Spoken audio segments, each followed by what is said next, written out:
I'm living with an elderly lady. Isn't it obvious I should help out? This is just a penalty game, a bit of fun. There's no need to make a big deal out of it, right? So that's your attitude, I see. If you both feel that way, I have my own plans too. My name is Naomi. I'm currently living alone in the city, far from my childhood home. It takes about an hour by car to get there, which makes frequent visits difficult. I manage to go back maybe once a year. Last New Year, for example, I was too busy with work to make the trip. But this year, I was able to make the journey home. I was looking forward to seeing my brother and his wife, who got married 2 years ago, and now live with mother in our family home. I bought the souvenirs they requested and drove back home, excited for what I was sure would be a fun holiday season. But then, what was going on here? When I got home, something felt off. Even from outside, the atmosphere seemed stagnant. It was as dark as a house that had been abandoned for years. When I walked in, the air felt even heavier. I noticed that mother lacked her usual energy. She had always been such a cheerful and lively person. Looking at the three of them, it seemed that mother was doing all the cleaning and cooking. "Mother, are you okay? Can I help?" I asked. "It's all right, Naomi. You've come home after so long. You must be tired from the long drive," she replied, not letting me assist her. Yet she was doing strenuous housework like lifting heavy items. Despite this, my brother and Lily, my sister-in-law, just ignored her. Even when Mom was working right in front of them, they continued playing their games. They even asked her to bring them tea while she was working. It was total madness. "Hey, Mom, are you really okay? Should I talk to my brother for you? Maybe there are things you're having trouble saying." "It's fine, really. You don't have to worry about anything. Just relax. You're home, after all. Your bed is ready in the guest room. You could even take a nap if you want," she insisted. No matter how much I asked, Mom wouldn't tell me anything. I thought there was nothing I could do until mealtime came as a surprise. The living room was filled with Mom's special dishes, including many of my favorites. Each dish had a nostalgic taste, lifting my spirits instantly. "Wow, thank you. I've missed Mom's home cooking so much." "Wait, what?" Mom was nowhere to be found in the living room. Incredibly, she wasn't coming in from the kitchen. "Mom, what's wrong? Aren't you coming in? If there's still something to prepare, I can help you." Puzzled, I went to check in the kitchen, and there was Mom, eating standing up. No chair, just eating alone in the cold kitchen. "Mom, why aren't you joining us? Why are you eating here?" "This is how it always is, so it's fine. But I made plenty, so make sure to eat. I'd like to think my cooking hasn't gone downhill," she said, looking sad. Meanwhile, in the living room, my brother and his wife were eating without a care for Mom, watching TV and chatting away. I couldn't help but feel bewildered. "Hey, what's going on, bro? Sister-in-law, why is Mom eating in the kitchen? Doesn't that strike you as strange?" "Well, Mom has her issues too. You wouldn't understand because you don't live with us," my brother replied nonchalantly. "Exactly," my sister-in-law added. "As you age, your knees start to hurt, and sitting can become painful. You probably wouldn't know unless you live with her. Sometimes it's easier for her to stand. Sitting can make it worse."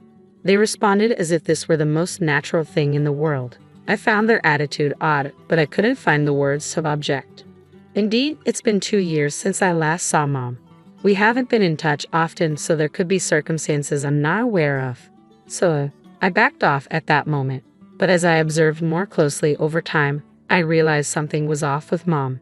To be precise, something was off between my brother, his wife, and Mom. They didn't try to engage Mom in conversation. They acted as if she wasn't there at all. It was as though only I could see her. Then again, my brother and his wife have only been married for 2 years. They've been living with Mom since their newlywed days, so they probably haven't had much alone time. Maybe they're still in that lovey-dovey honeymoon phase and want to stay absorbed in their own little world.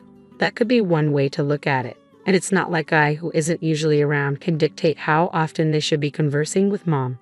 With those unsettling thoughts swirling in my mind, I retired to bed that night. However, the real shock came later. In the middle of the night, I woke up needing to use the restroom, only to find Mom asleep in the chilly hallway by the front door.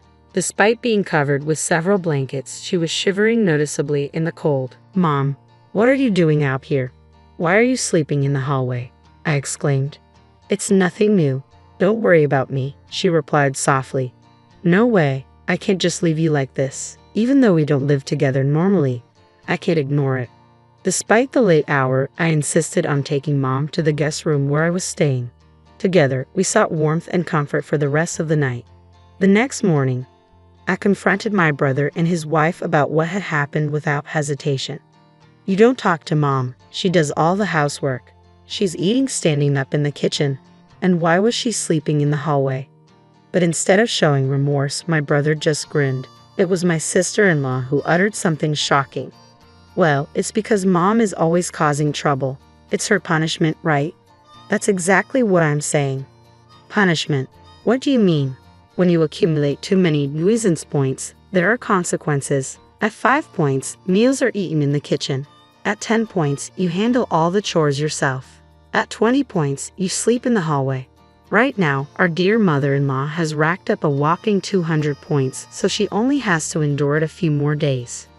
What does that even mean? Isn't that terrible? And what do you mean by nuisance? I fired my questions hastily. My sister-in-law responded in a casual tone. What counts as a nuisance? Well, like when the food doesn't taste to our liking. For us, working dual-income earners, that's the worst. It's really disappointing to come home after a long day, looking forward to a good meal, only to find it's not tasty. What? Just cook your own food then. Naomi, you don't understand. We're the ones working outside, right? Do you know how much of a hassle it is to cook? That's true, Naomi. My mother-in-law doesn't work, so the least she can do is cook. It's really inconvenient to have an unproductive person at home. Exactly. We're out there working, and she's just at home all day. Quite the life, isn't it? Brother, aren't you being a bit harsh? Mother raised us by herself after Dad passed away. She worked and managed all the housework. She took care of us. Isn't that just a parent's duty? Yeah, that's it. My brother and his wife burst into laughter. Seeing their reaction, I realized there was no use in arguing further. So, I calmly stated, I see how you perceive it. Understood. Then I will fulfill my duty as a daughter. With determination, I started packing Mother's belongings. Her possessions were noticeably fewer than when I last saw them 2 years ago, which saddened me deeply. Despite my emotions, I held back tears, completed the packing, and assisted Mother, who kept apologizing, into my car. My brother and his wife observed with smirks on their faces. Finally, they're taking the burden away from us. Score. This house is ours now, Kevin. Let's enjoy it from now on, my brother remarked gleefully. I ignored their celebration and drove off with Mother, heading home. A few days later, after the New Year's festivities had ended, it was back to work. Then, a frantic call from my brother came through. Hey, nothing's arrived. What's going on? Really? After what you did to Mom, did you expect things to go on as usual, little brother? Do you understand your actions? What are you talking about? I didn't do anything wrong to you. True, you did nothing to me. But what about Mom? Think about it. With that, I hung up on him. It wasn't long before my sister-in-law called. What the? I just read your email. Why are you saying you're cutting ties with us? Explain yourself. Explanation.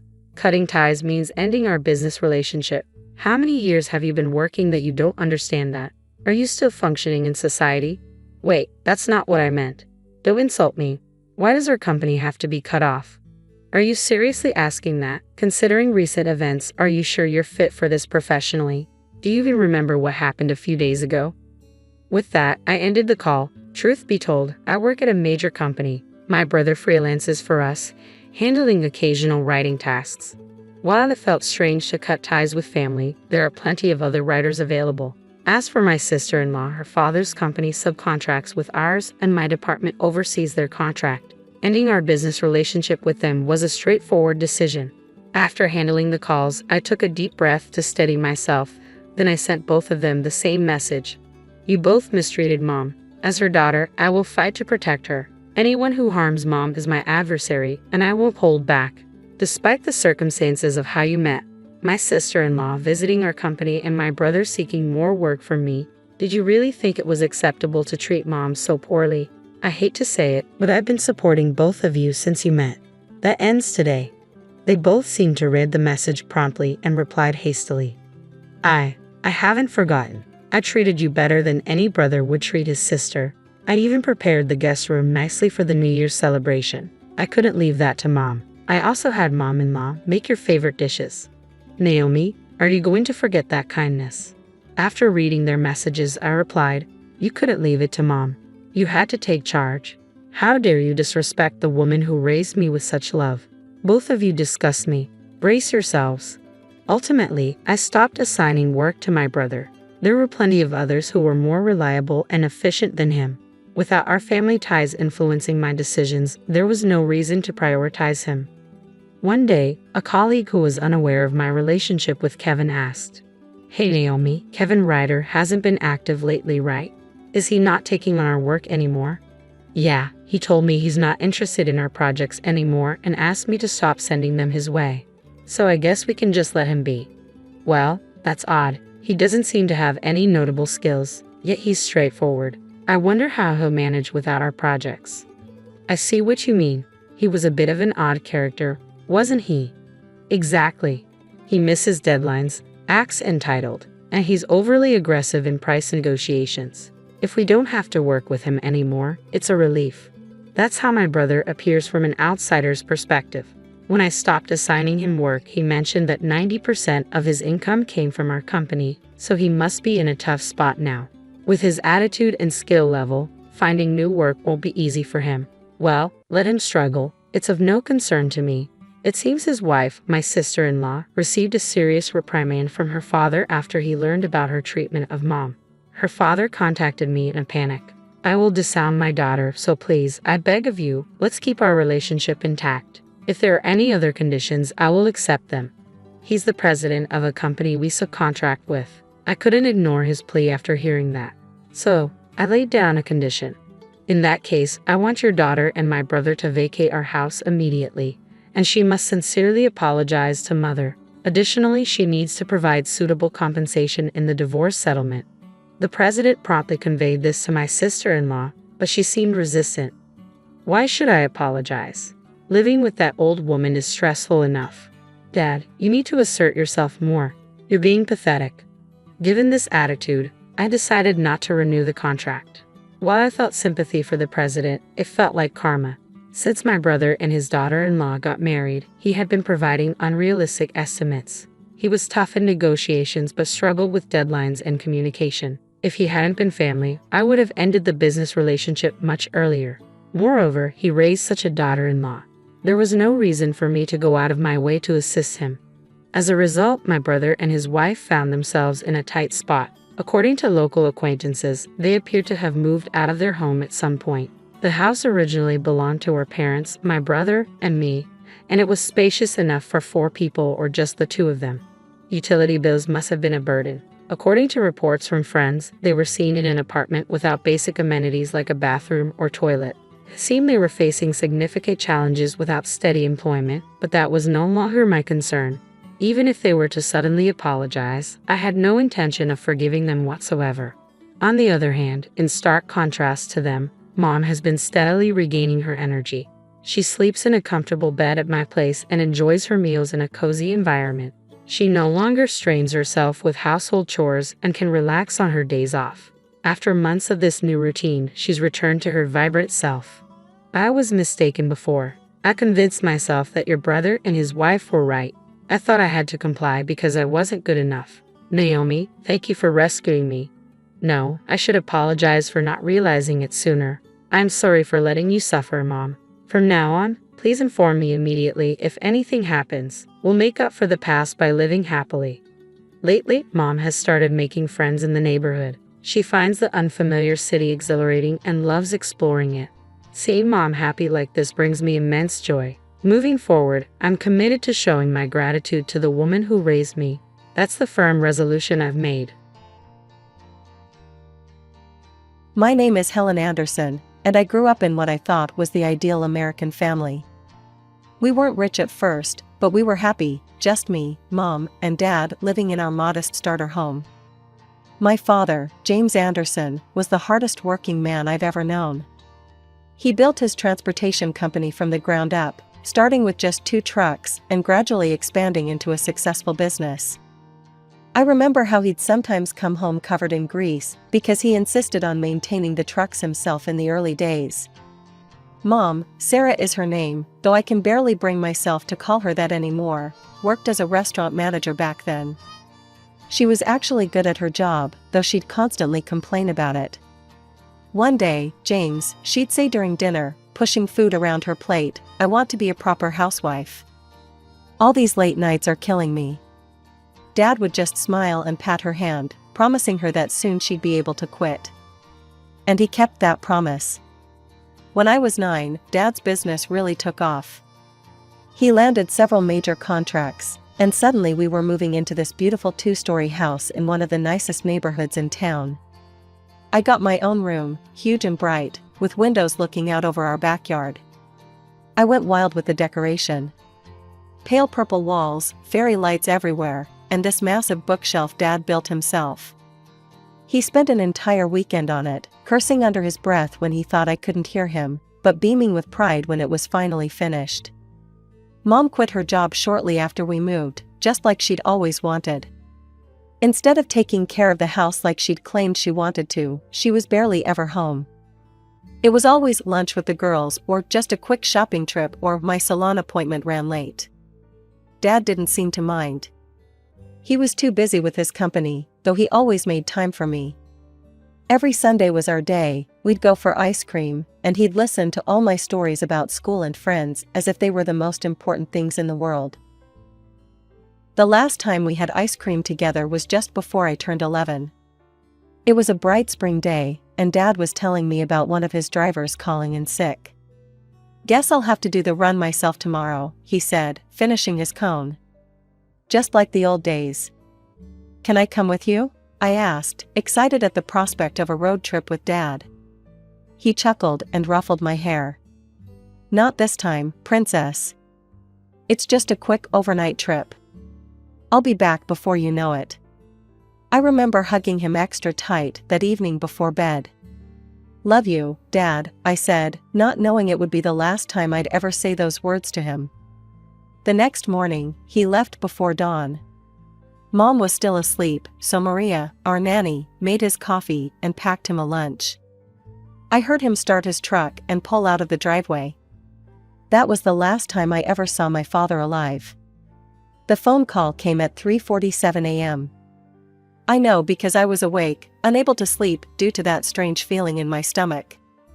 I heard Mom scream from her bedroom, followed by the sound of something breaking, probably her bedside lamp. The next few hours are a blur in my memory. Police officers in our living room.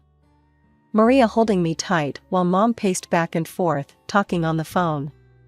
Words like "massive collision" and "died instantly" floating around me like dark butterflies. Dad's truck had collided with a semi that had jackknifed it across the highway. They said he didn't suffer, as if that was supposed to make it better somehow. But nothing made it better. Nothing could bring back my father.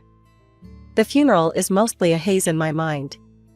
I remember staring at the closed casket, not really believing Dad was inside. Mom put on quite a show, wailing and practically throwing herself across the casket at one point. Looking back now, I realize how theatrical it all was, but at 11, I thought that's just how adults handled grief. It was at the funeral that I met Uncle Robert and Aunt Patricia for the first time. They looked so much like strangers, yet Uncle Robert had Dad's eyes, the same kind, crinkly corners when he tried to smile at me through his tears. "Helen," he said, kneeling down to my level. "I'm your father's brother. I'm so sorry we're meeting like this. Why haven't I met you before?" I remember asking, direct as only kids can be. A shadow crossed his face. "Your father and we had a disagreement many years ago. But none of that matters now. I had to come say goodbye to my little brother." After the funeral, Mom's grief evaporated like morning dew. Within weeks, she was meeting with Dad's lawyers, taking control of his company, and acting like she knew the first thing about running a transportation business. She started throwing around terms like restructuring and modernization, but it was obvious she was just making things up as she went along. I spent most of my time with Maria, who would shake her head sadly whenever Mom came home with shopping bags from expensive stores. "Your mother's spending money like water," Maria muttered one day while making my lunch. Those poor drivers haven't been paid properly in weeks. She was right. Dad's employees started quitting one by one. These were men and women who'd worked for him for years, some since the beginning. I remembered their names, their faces, how they used to bring me little presents from their routes. Now they were leaving, unable to feed their families on promises and excuses. 6 months after Dad's death, Mom sold what was left of his company for a fraction of what it had been worth. She acted like she'd made some brilliant business decision, but everyone knew the truth: she'd run Dad's life's work into the ground.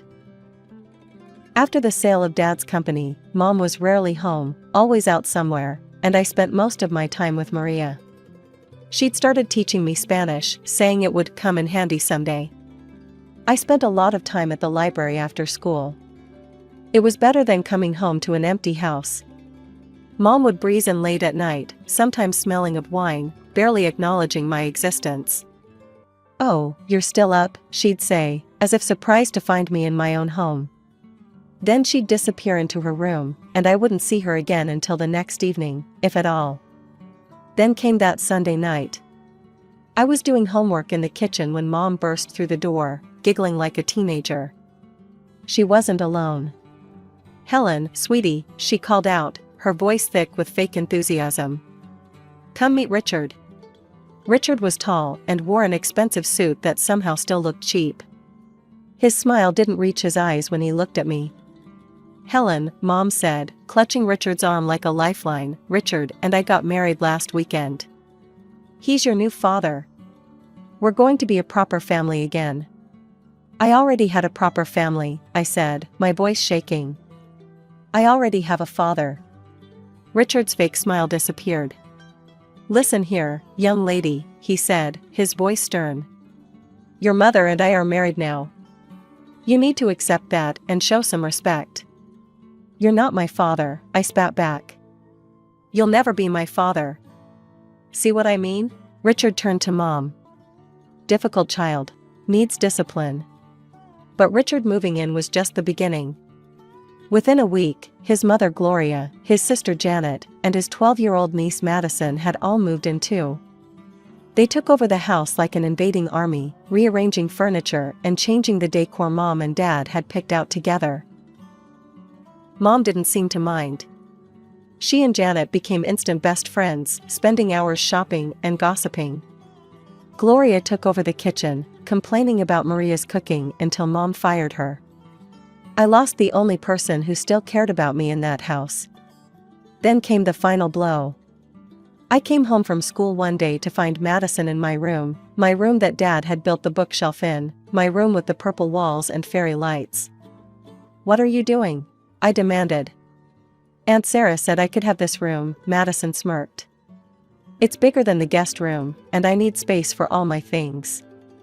"Get out," I screamed. "This is my room." "Not anymore," she taunted, throwing my books off the shelves. "Your mom says you're moving to the small room down the hall." I lost it. I lunged at Madison, and we both went down in a tangle of arms and legs. I pulled her hair while she scratched at my face, both of us screaming. Richard and Mom ran in, pulling us apart. "Helen," Mom shrieked. "How dare you? Go to your new room right now." "No. This is my room. Dad gave it to me." Richard grabbed my arm roughly. "Your father is dead," he snarled. "This is my house now, and you'll do as you're told." They locked me in the small guest room for 2 days, only letting me out for school and bathroom breaks. My books and things were piled in boxes in the corner. Dad's bookshelf was thrown out with the trash. Through the wall, I could hear Madison playing music in my old room, and Mom laughing with Janet downstairs like nothing was wrong. A few weeks after the room incident, I was heading to the bathroom late at night when I heard voices from downstairs. I crept to the top of the stairs, staying in the shadows. "The girl is becoming more difficult every day," Richard was saying. "She's disrupting our family harmony. Have you considered finding her another home?" My heart stopped. "Another home? You mean adoption?" Mom asked, and my blood ran cold at how thoughtful she sounded. "I suppose that could work. She's still young enough." It would be better for everyone, Janet added. Madison's afraid of her after that attack, and honestly, she doesn't fit in here anymore. I ran back to my room, buried my face in my pillow, and told myself they couldn't mean it. Mom wouldn't give me away. She couldn't. I pushed the conversation to the back of my mind, convincing myself it was just talk. 2 months later, my 13th birthday arrived. I wasn't expecting much, my birthdays hadn't been celebrated since Dad died. But to my surprise, Uncle Robert and Aunt Patricia showed up at the door. "Happy birthday, Helen," Uncle Robert said, hugging me tight. His eyes narrowed when Richard walked past, ignoring us completely. Mom had thrown together a hasty dinner, probably embarrassed that Dad's brother might judge her. The tension around the table was thick enough to cut with a knife. Then Mom cleared her throat. "Actually, Robert, Patricia, I'm glad you're here. There's something I need to discuss." Something in her tone made my stomach clench. "Helen isn't happy here," Mom continued, not looking at me. "And frankly, we're not happy either. She doesn't fit in with our new family dynamic. I've decided to put her up for adoption." The words hit me like a physical blow. The conversation I'd overheard hadn't been just talk after all. "I thought, since you and Patricia don't have children of your own," Mom continued, her voice casual as if she were discussing the weather, "you might want to take her. If not, I'll start looking for other families." The room spun. I couldn't breathe. On my birthday. She was giving me away on my birthday. Uncle Robert's chair scraped back so violently it fell over. "We'll take her," he thundered, his face red with fury. "And you, Sarah, are the most despicable excuse for a mother I've ever seen. How dare you?" Richard started to stand, but one look from Uncle Robert made him sink back into his chair. "Patricia," Uncle Robert said, his voice gentler, "help Helen pack her things. We're leaving now." Aunt Patricia wrapped an arm around my shaking shoulders and led me upstairs. We packed quickly, throwing my clothes and few remaining possessions into bags. I was crying so hard I could barely see. "It's going to be okay, sweetheart," Aunt Patricia kept whispering. "We've got you now." I walked out of that house without looking back at Mom. She didn't try to stop me, didn't try to say goodbye. The last thing I heard as Uncle Robert closed the car door was Madison asking if she could have my new room too. The transition wasn't easy at first. I'd wake up in my new room at Uncle Robert and Aunt Patricia's house, momentarily confused about where I was. But then I'd smell Aunt Patricia's coffee and bacon wafting up from the kitchen, and remember that I was home, my real home. The adoption process moved quickly. Mom signed away her rights without hesitation, which hurt at the time but eventually felt like a blessing. Uncle Robert and Aunt Patricia became Mom and Dad on paper, making official what was already true in my heart. "Helen," Uncle Robert said one morning over breakfast, "we enrolled you in Riverside Prep. It's a better school than your old one, and we think you'll like it there." I did like it there. Without the constant stress of my old home life, I started doing better in classes. My teachers noticed, and so did my new parents. They came to everything, every school play, every academic awards ceremony, every parent-teacher conference. When I joined the debate club, they sat through every competition, beaming with pride even when I lost. They encouraged me to try new things. Piano lessons, summer science camps, volunteering at the local animal shelter, they supported it all. Not just with money, but with genuine interest and involvement. The pain of my mother's rejection faded gradually, replaced by the warm certainty of being truly loved. I stopped thinking about her, stopped wondering if she ever thought about me. My new life was too full, too happy for those old hurts to matter anymore. High school graduation came, and I had the loudest cheering section in the audience, not just Uncle Robert and Aunt Patricia, but their whole extended family who had embraced me as their own. "We have something to tell you," Aunt Patricia said at my graduation dinner. "We've been saving for your college fund since the day you came to live with us." They'd put aside enough to send me to any school I chose. I picked State University's business school, planning to major in investment management. College was incredible. I threw myself into my studies, determined to make them proud. During my junior year internship at Goldman Sachs, Aunt Patricia mentioned casually that she'd run into my birth mother at the grocery store. "She has a son now," Aunt Patricia said carefully, watching my reaction. "They're still in your father's old house with Richard's family." I just nodded, surprised to feel nothing but mild curiosity. That life seemed like a distant dream now, happening to someone else. After graduation, I landed a job at Morgan Stanley. My starting salary made my eyes pop. It was more money than I'd ever imagined making right out of college. The day I got my first paycheck, I went straight to the jewelry store. Uncle Robert had been wearing the same worn-out watch for years, and Aunt Patricia had been eyeing a particular pearl necklace in a local shop window. When I gave them their gifts, Aunt Patricia started crying, and Uncle Robert's hands shook as he put on his new watch. "You shouldn't have spent your money on us," he protested weakly. "Who else would I spend it on?" I asked, hugging them both. "You're my parents. You're the ones who made all of this possible." 6 years flew by after college. I climbed the corporate ladder at Morgan Stanley, earning promotion after promotion until I was managing my own team.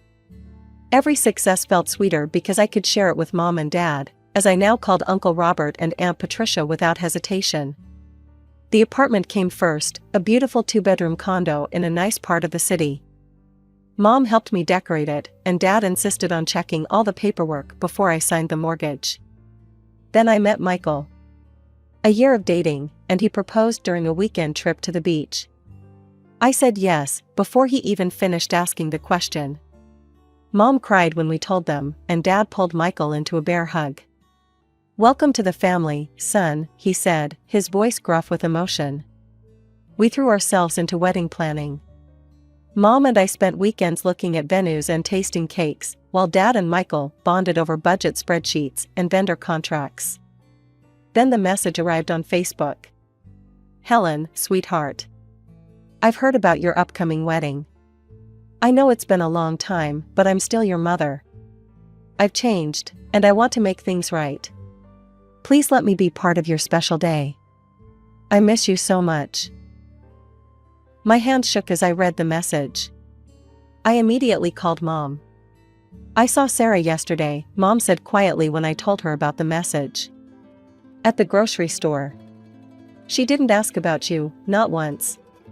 But when I mentioned how successful you've become, how you're getting married, well, her eyes lit up in a way I didn't like." Mom hesitated before continuing. "There's more. That niece of her husband's, Madison? She got pregnant, married some deadbeat, and moved back into the house with her husband.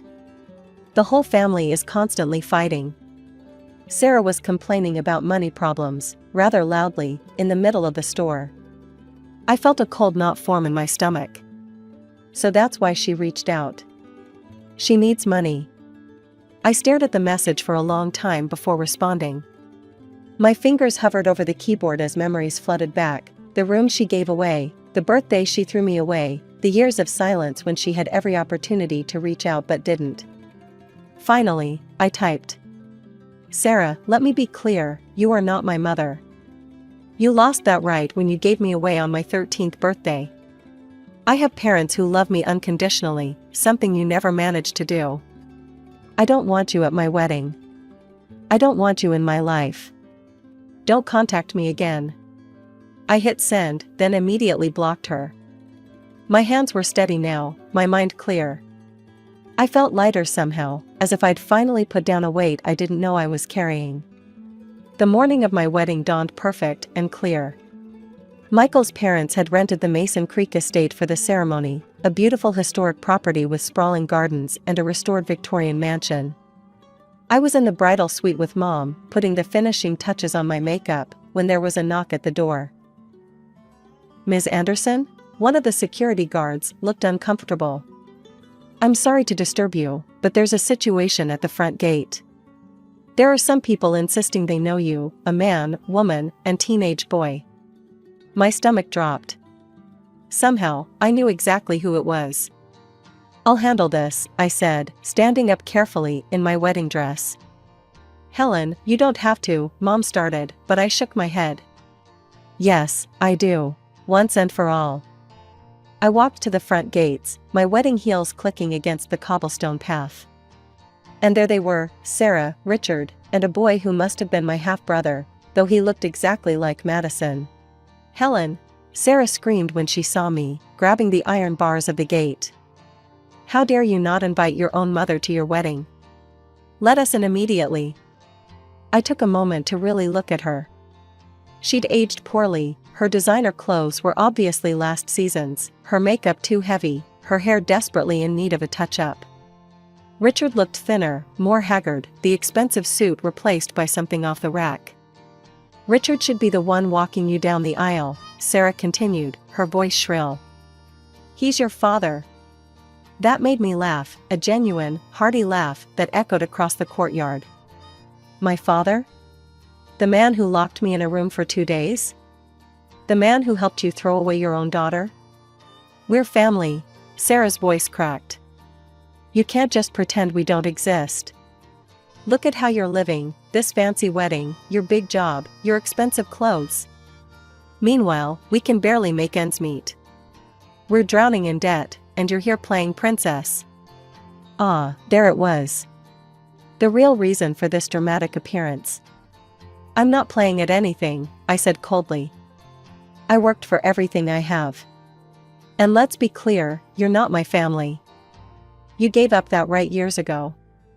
My parents are inside that house. They're the ones who raised me, supported me, loved me unconditionally. You need our help." Sarah was practically foaming at the mouth now. "After everything we did for you." "Everything you did for me?" I cut her off. "You mean throwing me away like garbage? Taking away my room, my home, my childhood?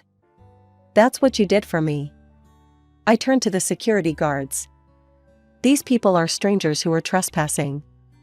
Please remove them from the property. They are not welcome here." "You can't do this," Sarah screamed as the guards moved forward. "I'm your mother." "No," I said firmly. "You're just the woman who gave birth to me. There's a difference." I turned my back on her continued screams and walked away, my head held high. When I returned to the bridal suite, Mom was waiting with a worried expression. "Are you okay, sweetheart?" I took a deep breath and smiled. "You know what? I've never been better. That chapter of my life is finally, completely closed."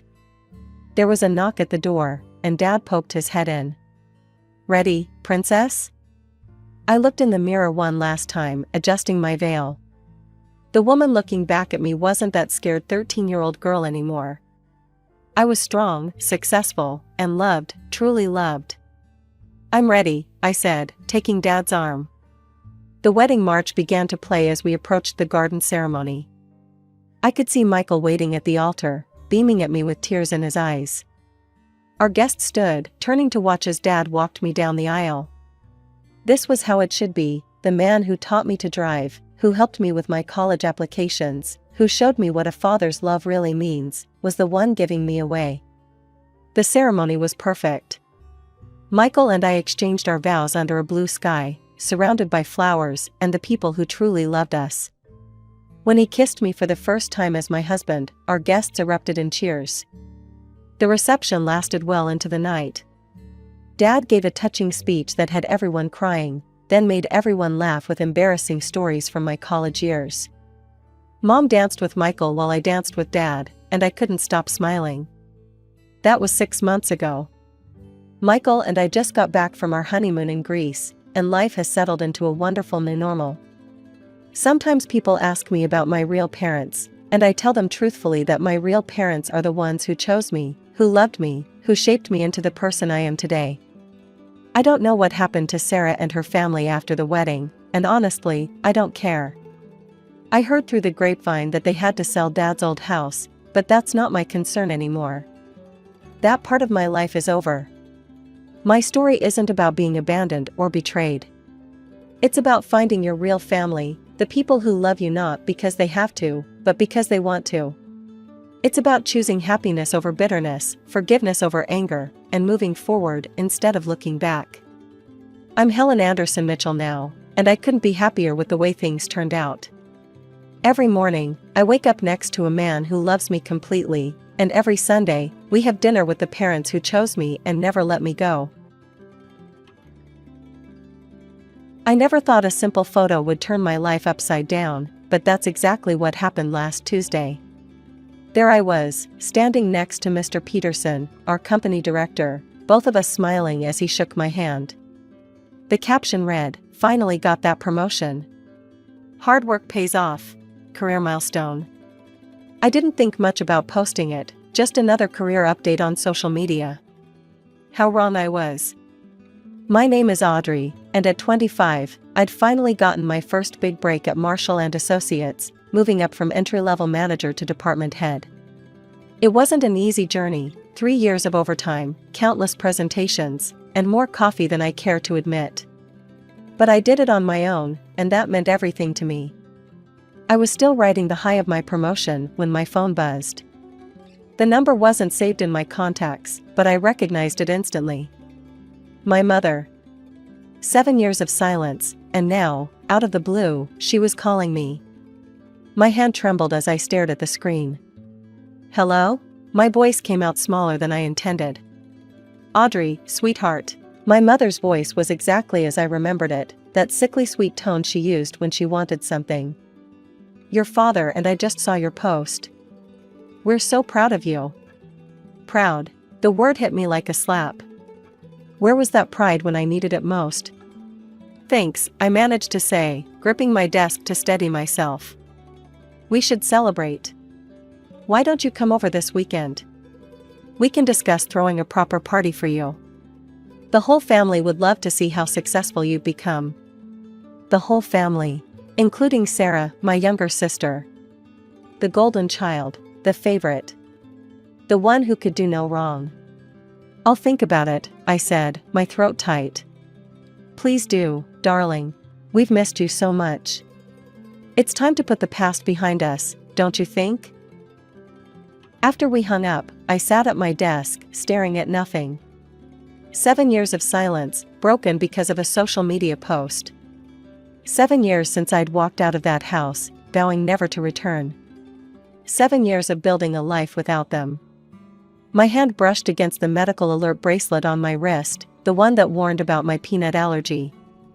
The same allergy that my parents had treated as an inconvenience, and Sarah had used as ammunition for her cruel jokes. My grandmother's words echoed in my mind, "Family is who treats you like family, not just who shares your blood." She'd been my real parent these past 7 years, supporting me through college, believing in me when no one else did. The words, "We're proud of you," kept echoing in my head. Funny how those words could feel so hollow coming from one person and so genuine from another. I looked at the photo on my desk, me and Grandma at my college graduation. She was beaming with real pride that day, not the manufactured kind my parents were suddenly showing.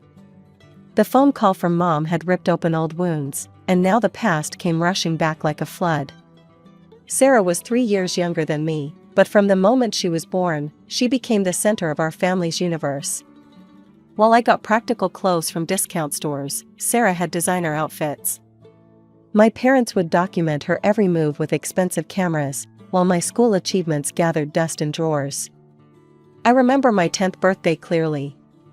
I'd been hoping for the art set I'd been eyeing for months, nothing fancy, just a basic kit with colored pencils and a sketchbook.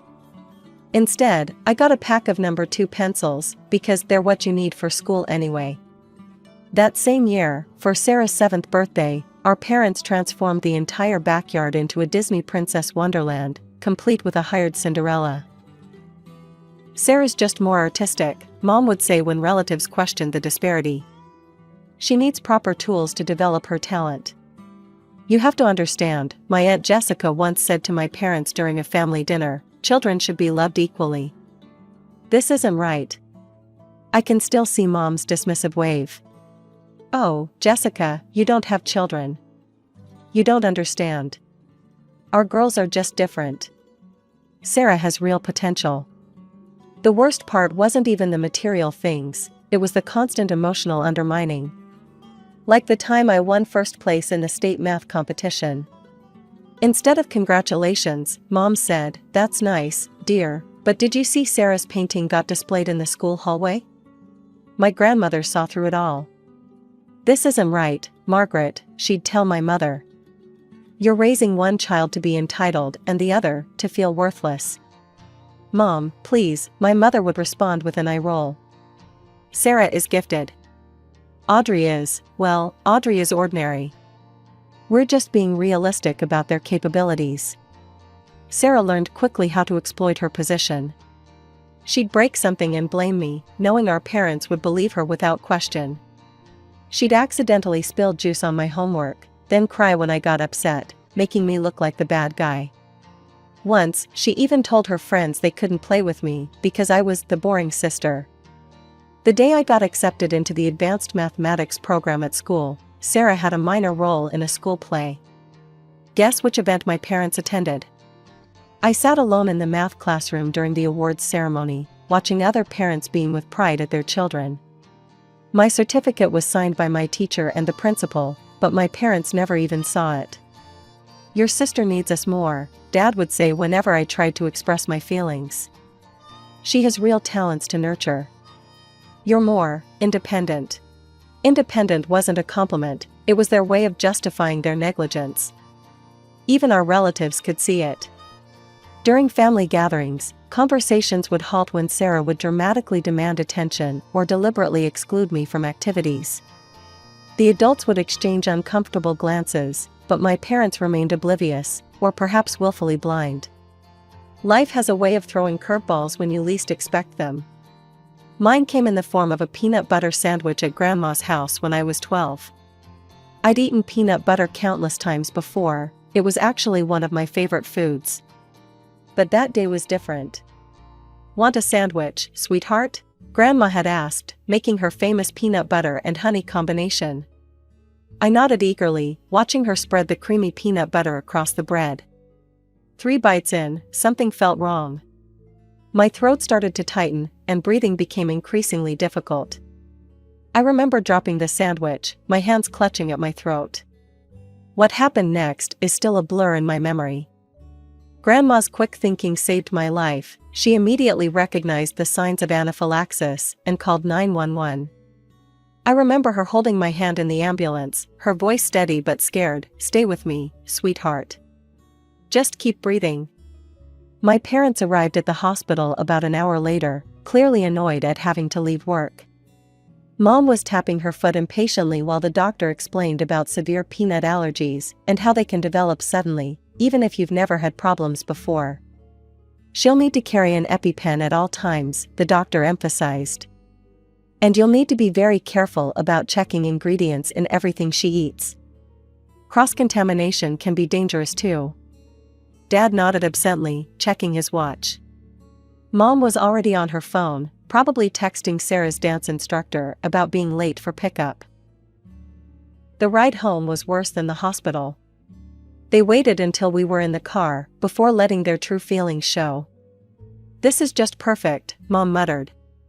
As if we don't have enough to deal with. First the math tutoring, now this, Dad added. Everything with you has to be complicated, doesn't it, Audrey? I pressed myself against the car door, trying to make myself as small as possible. My throat was still sore from the reaction, but their words hurt more than any physical pain.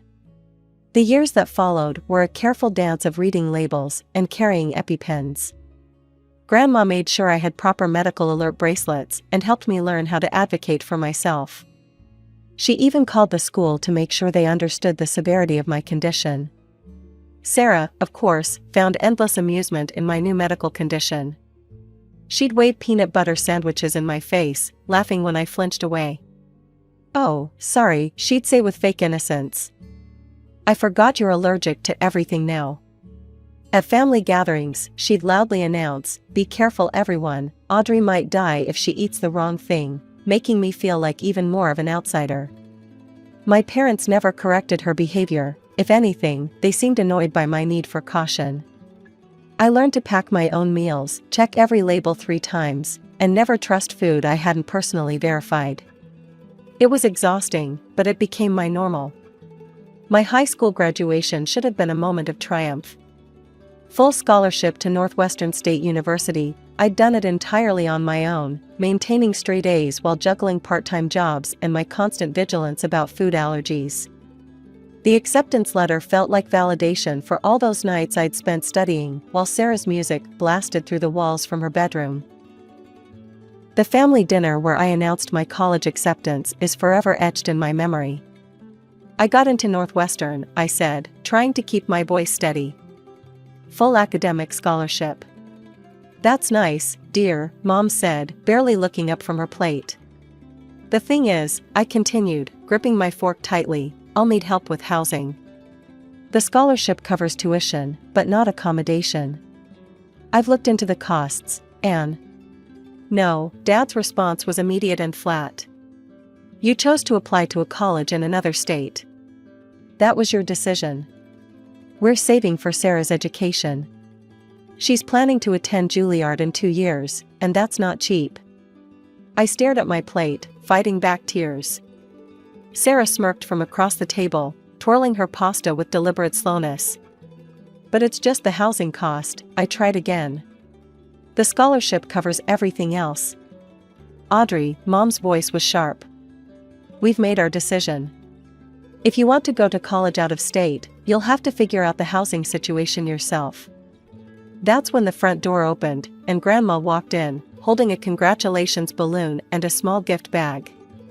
Her smile faded as she took in the scene, my red eyes, Sarah's smug expression, our parents' cold faces. "What's going on?" she asked, looking around the table. Sarah giggled, always eager to twist the knife.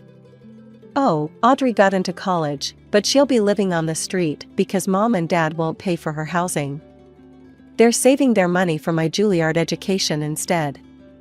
The silence that followed was deafening. "Is this true?" Grandma's voice was quiet but sharp. When no one answered, she continued, "Margaret, Richard, how dare you? Your daughter earned a full scholarship, and you won't even help her with housing?" "Mom, please," my mother sighed. "Sarah's education." "Sarah's education?" Grandma's voice rose. "What about Audrey's education? What about supporting both your children? And you," she turned to Sarah, who was still wearing that satisfied smirk, "you're becoming a cruel, spoiled child. I'm ashamed of how you're behaving."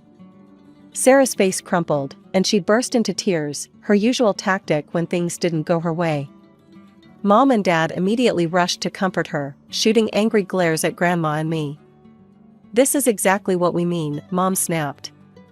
"Audrey and you, Mom, you're always causing problems. Always making everything difficult." Something inside me snapped. Without a word, I stood up and walked out of the dining room. I climbed the stairs to my bedroom, pulled out my old duffel bag, and started throwing in clothes. Grandma appeared in the doorway a few minutes later. "Pack everything you need, sweetheart. You're coming home with me." "But college," I started. "Will be taken care of," she said firmly. "I'll pay for your housing. You focus on your studies and building your future." 20 minutes later, we walked out of that house together, leaving behind my parents' angry voices and Sarah's theatrical sobs. In that moment, I felt something I hadn't felt in years: hope. College life was everything I'd hoped for and more. My tiny apartment near campus became my sanctuary, a place where I could finally breathe freely without walking on eggshells. Grandma visited often. She never missed a birthday, a holiday, or any milestone in my life. My parents and Sarah, on the other hand, became ghosts. No calls on Christmas, no cards on my birthday, not even a text message during graduation. 7 years of complete silence. So when I found myself standing on their doorstep after that phone call about my promotion, it felt surreal. The house hadn't changed, same cream-colored walls, same manicured lawn, same brass knocker that I used to have to stretch to reach. Mom opened the door with an enthusiastic "Audrey" that seemed rehearsed. She pulled me into a hug that felt foreign and stiff. The living room was exactly as I remembered it, still dominated by Sarah's achievements. Her Juilliard degree held the place of honor above the fireplace. She sat in Dad's old armchair, scrolling through her phone, barely acknowledging my presence except to roll her eyes when Mom gushed about my promotion. "We're so proud of you, sweetheart," Mom kept saying, the words sounding hollow after 7 years of silence. "Aren't we, Richard?" Dad nodded from his spot on the couch. "Very proud. Making your way up in a big company like that. We should celebrate properly," Mom continued, her voice taking on that familiar planning tone I remembered from all of Sarah's parties. "A big family gathering, right here at home. Everyone would love to see you, Aunt Jessica, all your cousins." "Grandmother too?" I asked pointedly. Of course, Mom said quickly, though I caught her slight grimace. "We want to make things right, Audrey. It's been too long. Let's say, 2 weeks from now? Give everyone time to make arrangements?" I found myself nodding, though every instinct screamed this was wrong. "Sure, that sounds nice." The 2 weeks leading up to the party were strange. Work kept me busy with my new responsibilities, but my phone buzzed constantly with messages from my suddenly attentive family. Mom sent daily texts about party preparations. Sarah, who hadn't acknowledged my existence for 7 years, suddenly sent me a friend request on social media with a message that read, "Time to put the past behind us, sis." Grandma was ecstatic about the reconciliation. "This is all I've ever wanted," she told me over our weekly dinner. "For my family to be whole again." The day of the party arrived warm and sunny. I pulled up to my parents' house to find cars already lining the street. Inside, the house buzzed with activity. Aunt Jessica's daughter, Emma, darted around with her phone, recording everything like a tiny documentary filmmaker. The smell of catering filled the air, all nut-free, I noticed with surprise. "Audrey," Grandma enveloped me in a warm hug. "You look beautiful, sweetheart." Aunt Jessica hugged me next. "So proud of you, kiddo. Department head at your age, that's incredible." Sarah stood by the stairs in a designer dress that probably cost more than my monthly rent, greeting guests with her practiced pageant smile. Our parents fluttered around, playing the perfect hosts, as if the last 7 years had never happened. When everyone was seated at the elaborately decorated dining table, Mom clinked her glass for attention. "We're so happy to have everyone here today," she began, smiling broadly. "As you know, we're celebrating Audrey's promotion." She paused for polite applause. "It's wonderful to see her finally finding her footing in the corporate world." I should have known the word "finally" was a warning sign. "And speaking of success," Mom continued, her voice brightening, "I'd like to take a moment to talk about our Sarah. Many of you know she graduated from Juilliard with honors last year. She's such a talented artist, truly gifted." The next 5 minutes were a detailed recap of Sarah's achievements, ending with, "And now that Audrey has this wonderful position and the ear of management, we're hoping she'll help her incredibly qualified sister join this prestigious company." The table fell silent. I could feel Grandma's eyes on me, see Aunt Jessica's uncomfortable shift in her chair. Emma kept her phone trained on the scene, capturing every excruciating moment. "Actually," I said, my voice surprisingly steady, "I'm not in a position to hire anyone. I'm a department head, not a director. I don't make hiring decisions." Mom's smile tightened. "But surely with your new influence." "Excuse me," I cut her off, standing up. "Mom, Dad, can we talk privately?" They followed me into the kitchen, their practiced smiles dropping as soon as we were alone. "I thought this was supposed to be a celebration of my promotion," I said quietly. "Not a networking event for Sarah." "Don't be selfish, Audrey," Mom snapped. "Sarah needs this opportunity. Family helps family." "Selfish?" I repeated in disbelief. "After 7 years of no contact, you reach out only because you want something from me, and I'm the selfish one?" Dad's face hardened. "We've given Sarah every advantage, invested everything in her future.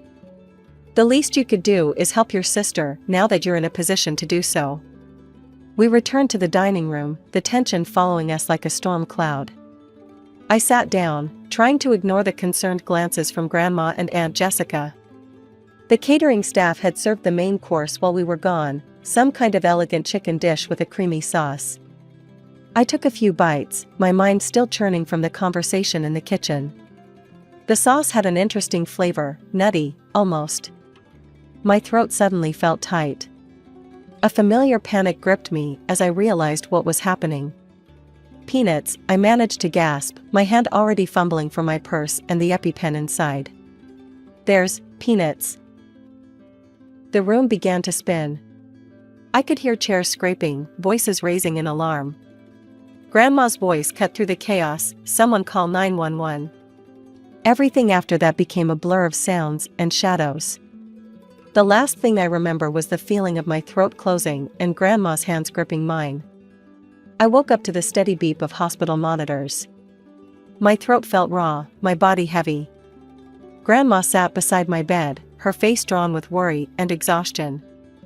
"Oh, thank God," she whispered when she saw my eyes open. "We almost lost you, sweetheart. The doctors said it was one of the worst anaphylactic reactions they've seen." I tried to speak, but my throat was too sore. "Don't try to talk yet," Grandma said, squeezing my hand. "You've been out for several hours. The EpiPen and the paramedics barely got to you in time." I managed to rasp out, "How? The food, they knew." Before Grandma could answer, Aunt Jessica burst into the room with Emma close behind. Emma clutched her phone, her young face uncharacteristically serious. "Audrey," Aunt Jessica's voice shook with anger. "There's something you need to see." "Emma, show her." Emma stepped forward, her hands trembling as she held out her phone. "I was recording everything at the party," she said quietly. "I got this when you were in the kitchen with your parents." The video showed the dining room from an angle near the dessert table. I could see myself leaving for the kitchen with my parents. Then, clear as day, Sarah stood up and walked to my place setting. She reached into her designer purse, pulled out a small jar, and quickly stirred something into my food. The smirk on her face was unmistakable. "That's peanut butter," Aunt Jessica said, her voice hard. "Your sister deliberately put peanut butter in your food, knowing full well about your allergy." I stared at the phone screen, watching the scene play out again. Sarah, my own sister, had tried to. "She could have killed you," Grandma's voice broke. She knew exactly what she was doing. The four of us sat in stunned silence, watching the damning evidence again and again. The casual way she'd done it, the slight smile on her face as she stirred the peanut butter into my food, it was calculated, deliberate. I left the hospital against medical advice, driven by a mix of rage and disbelief. The video on Emma's phone felt heavy in my pocket, she'd sent it to me before I left. When I pulled up to my parents' house, my hands were shaking on the steering wheel. They were all in the living room, Mom, Dad, and Sarah. Acting as if nothing had happened, as if I hadn't nearly died at their dinner table hours earlier. "What are you doing here?" Sarah asked, barely looking up from her phone. "Shouldn't you be in the hospital, being dramatic?" "I know what you did," I said, my voice surprisingly calm. "I know you put peanut butter in my food." Sarah's head snapped up, her face a mask of outrage. Mom jumped to her feet. "How dare you accuse your sister?" she spat. "Haven't you caused enough problems?" I pulled out my phone, pulled up the video, and pressed play. The room fell silent except for the damning evidence playing on the screen. Sarah, methodically stirring peanut butter into my food, that self-satisfied smirk on her face. The color drained from Sarah's face. Then, incredibly, she laughed. "Oh come on, it was just a prank. You're always so serious about everything." "A prank?" My voice shook. "I could have died. Do you understand that? The doctors said I barely made it." "Oh, please," Mom waved her hand dismissively. "You're being melodramatic. Sarah was just having a bit of fun." "Fun?" I stared at them in disbelief. I had anaphylactic shock. My heart nearly stopped. "Listen carefully," Dad's voice turned cold. "If you even think about taking this to the police, you're no longer our daughter. We'll disinherit you completely." In that moment, everything became crystal clear. These people weren't my family. they never had been. I walked out without another word, got in my car, and drove home. My hands were steady now. I knew exactly what I needed to do. Sitting at my computer, I uploaded the video to my social media. Below it, I wrote, "Today I learned what family truly means. And these people are not it." My own sister deliberately poisoned me with peanuts, knowing about my severe allergy. My parents called it a prank. This is the last time I will ever call them family. The response was immediate and explosive. Relatives I hadn't heard from in years commented in shock and outrage. Aunt Jessica shared the video, adding her own scathing commentary. Friends and colleagues expressed horror and support. My parents and Sarah fought back in the comments, calling me an attention seeker, claiming it was all a misunderstanding. But the video spoke for itself. The next morning, I walked into the police station and filed a formal report. That afternoon, my parents' lawyer delivered a formal document. They were officially disowning me and removing me from their will. Sarah posted a tearful video about how I was destroying the family with my lies. But I wasn't alone. Grandma called me that evening. "I've spoken to my lawyer," she said firmly. "I'm cutting them off completely. You're my only heir now, Audrey. You've always been more my daughter than Margaret's anyway." I sat on my couch that night, reading the flood of messages, support from real family members, from friends, from colleagues. My phone buzzed with a text from Emma, "You're still my favorite cousin. Mom says you can come over for dinner anytime." 7 years ago, I'd walked away from a toxic family. This time, I was running toward a real one. Sometimes the family you're born into isn't the family you're meant to have. Sometimes you have to build your own. Life has a funny way of teaching us who we really are. 2 years ago, if you'd told me I'd be where I am today, successful, independent, and completely estranged from my family, I would have laughed in disbelief. But here I am, and it's quite a story to tell. I'm Jillian Matthews, and back then, I was working as a manager at TradeSync Solutions, a mid-sized trading company. I was good at my job, but like many women in their late 20s, I was starting to feel that societal pressure to settle down. I had a decent career and a small circle of close friends. My family consisted of my parents, who I was close to at the time, and my older brother Marcus, who was 2 years my senior and had always been the golden child of the family. Marcus and I had grown up together in suburban Boston, sharing the typical sibling rivalry but maintaining what I thought was a solid relationship. He was always the more outgoing one, the life of the party, while I was more focused on my career and building a stable future. Our parents doted on him, and I had learned to accept that as just the way things were in our family. It was at Jenny's housewarming party, one of those gatherings where friends of friends mingle over cheap wine and supermarket cheese, where I met Tom. He was charming in that understated way that sneaks up on you, with dark brown hair that fell slightly over his eyes and a smile that made everyone feel like they were in on some private joke. We got talking about our shared love of true crime podcasts, and before I knew it, 3 hours had passed. We exchanged numbers that night, and within a week, we were texting daily. Our first date was at a small Italian restaurant downtown, where we talked until the waitstaff started giving us pointed looks about closing time. The second date turned into a third, then a fourth, and before I knew it, we were spending every weekend together. Tom was different from the other guys I dated. He seemed more mature, more focused on the future. 6 months into our relationship, we started talking about moving in together. He had a decent job in software sales, and we shared similar values about saving money and building a stable future.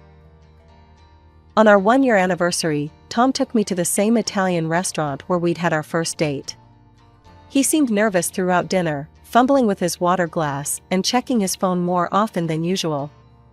Just as our dessert arrived, he got down on one knee beside our table, pulling out a small velvet box. My heart was pounding so hard I could barely hear my own voice as I said yes. The ring was perfect, simple but elegant, just what I would have chosen for myself. As other diners applauded and congratulated us, I felt like I was floating on air. The weekend after our engagement, I brought Tom to meet my family. I was nervous. My parents could be pretty judgmental, and Marcus had a way of either making people feel instantly welcome or completely uncomfortable. There was usually no in-between with him. Mom opened the door before we even reached the porch. "There's my baby girl," she exclaimed, pulling me into a hug before turning to Tom. "And you must be the man who's stolen our Jillian's heart." Dad and Marcus were in the living room watching a football game. Marcus jumped up immediately, extending his hand to Tom. "So you're the guy my little sister won't shut up about," he grinned, giving Tom a firm handshake. "And you must be the infamous Marcus," Tom replied smoothly. "Gil's told me quite a bit about you too." The afternoon went better than I could have hoped. Mom insisted on showing Tom all my embarrassing childhood photos, despite my protests, while Dad grilled him about his job and future plans. To my surprise, Tom and Marcus hit it off immediately, especially when they discovered they supported the same football team. Finally, Marcus exclaimed during dinner, throwing his arm around Tom's shoulders. "I'd been dreaming of having a brother forever, but all I got was this troublemaker." He pointed at me with his fork. I stuck my tongue out at him. "Please, you wouldn't have survived without me covering for you all those times in high school." "True that, sis," he laughed, and the whole table joined in. The next few months were a whirlwind of wedding preparations.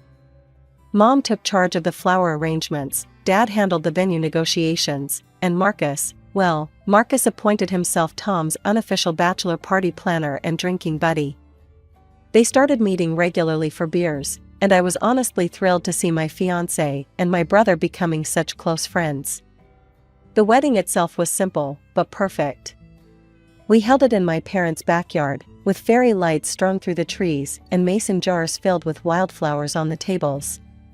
Our closest friends and family were there, and when Tom kissed me after saying "I do," I truly believed this was my happily ever after.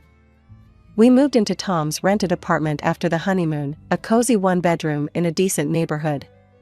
That's when we started our saving plan for our own place.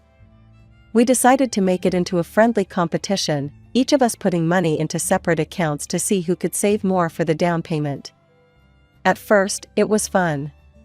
We'd compare takeout menus to find the best deals, have movie nights at home instead of going out, and cook elaborate meals together to avoid expensive restaurants. But about 3 months in, Tom started getting restless. "We're turning into an old married couple already," he complained one evening. "We're too young to live like hermits." I tried to remind him of our goals, showing him how much we'd already saved. "Think about it, in a few years, we could have our own place. Wouldn't that be worth it?" He would nod and seem to understand, but then Marcus started inviting him out for guys' nights on Fridays. At first, I was worried, but Marcus assured me he'd keep an eye on Tom. I believed him. After all, who better to trust with my husband than my own brother? And Tom would always come home in a better mood after these outings, more affectionate and understanding about our saving goals. So I learned to accept it, even look forward to having some quiet time to myself on Friday nights. A year into our marriage, I was feeling pretty good about our progress.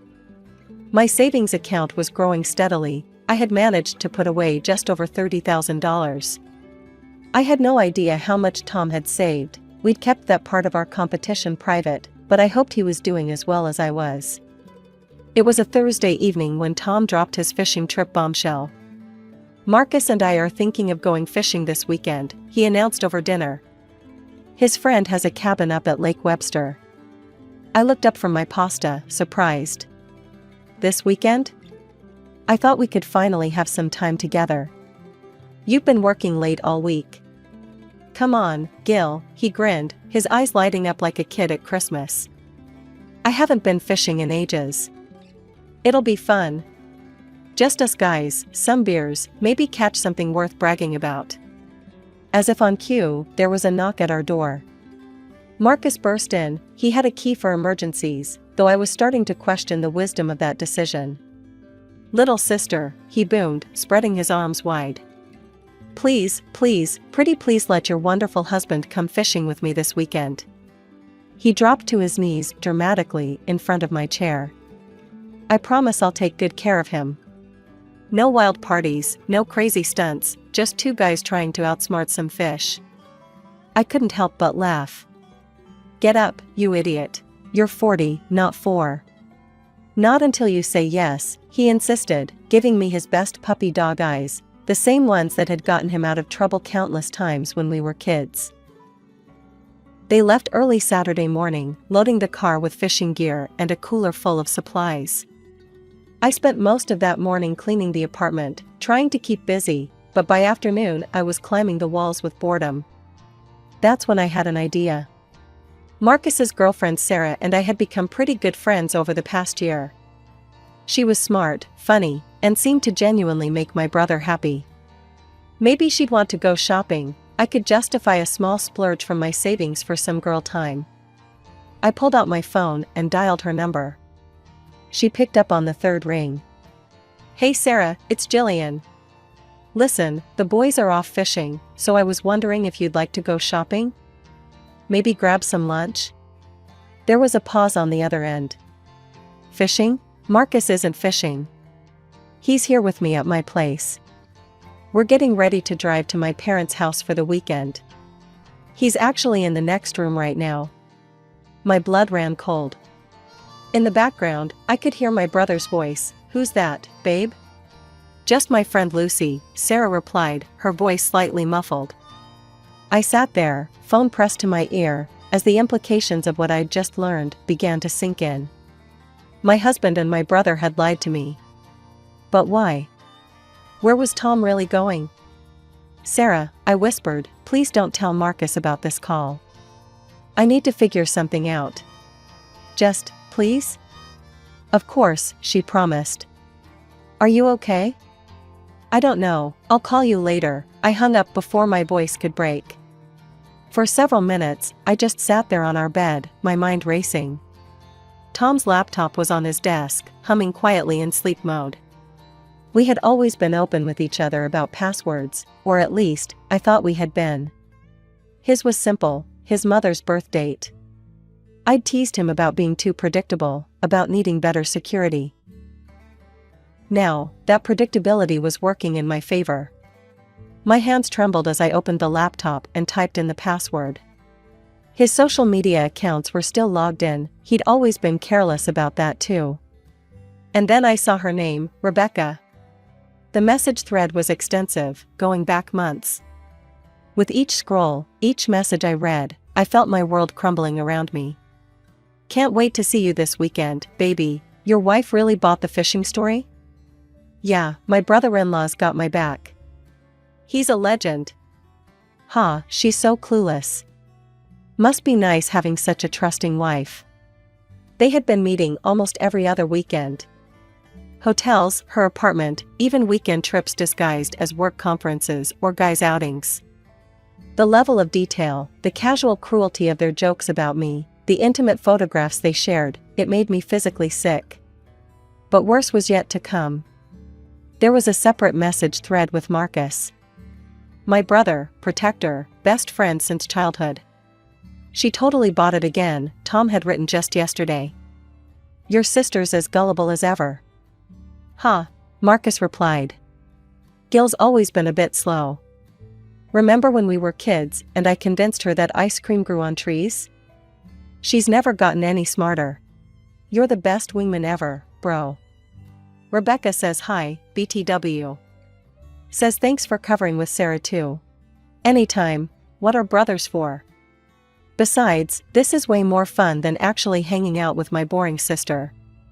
Hit me up when you're back. Those strip club girls from last month have been asking about us. The messages went on and on. Plans for their guys' nights, detailed accounts of their visits to strip clubs, discussions about various women they'd met. Not only had Marcus been covering for Tom's affair, but he'd been actively participating in a lifestyle that would destroy Sarah if she ever found out. I read about how they laughed at my careful saving plans, how they mocked my dreams of owning a home. They joked about how I'd probably end up paying for everything anyway, since I was such a sucker. My own brother had called me stupid, naive, boring. The same brother who used to chase away bullies when we were kids, who'd held my hand at Dad's surgery 2 years ago, who'd cried at my wedding. The room was spinning. I ran to the bathroom and threw up, my whole body shaking. When I could finally stand again, I went back to the laptop. With methodical precision, I forwarded every damning message to my email account. Every cruel joke, every planned deception, every piece of evidence of their betrayal. I spent Saturday night in a strange, calm state of rage, methodically researching apartments and making calls.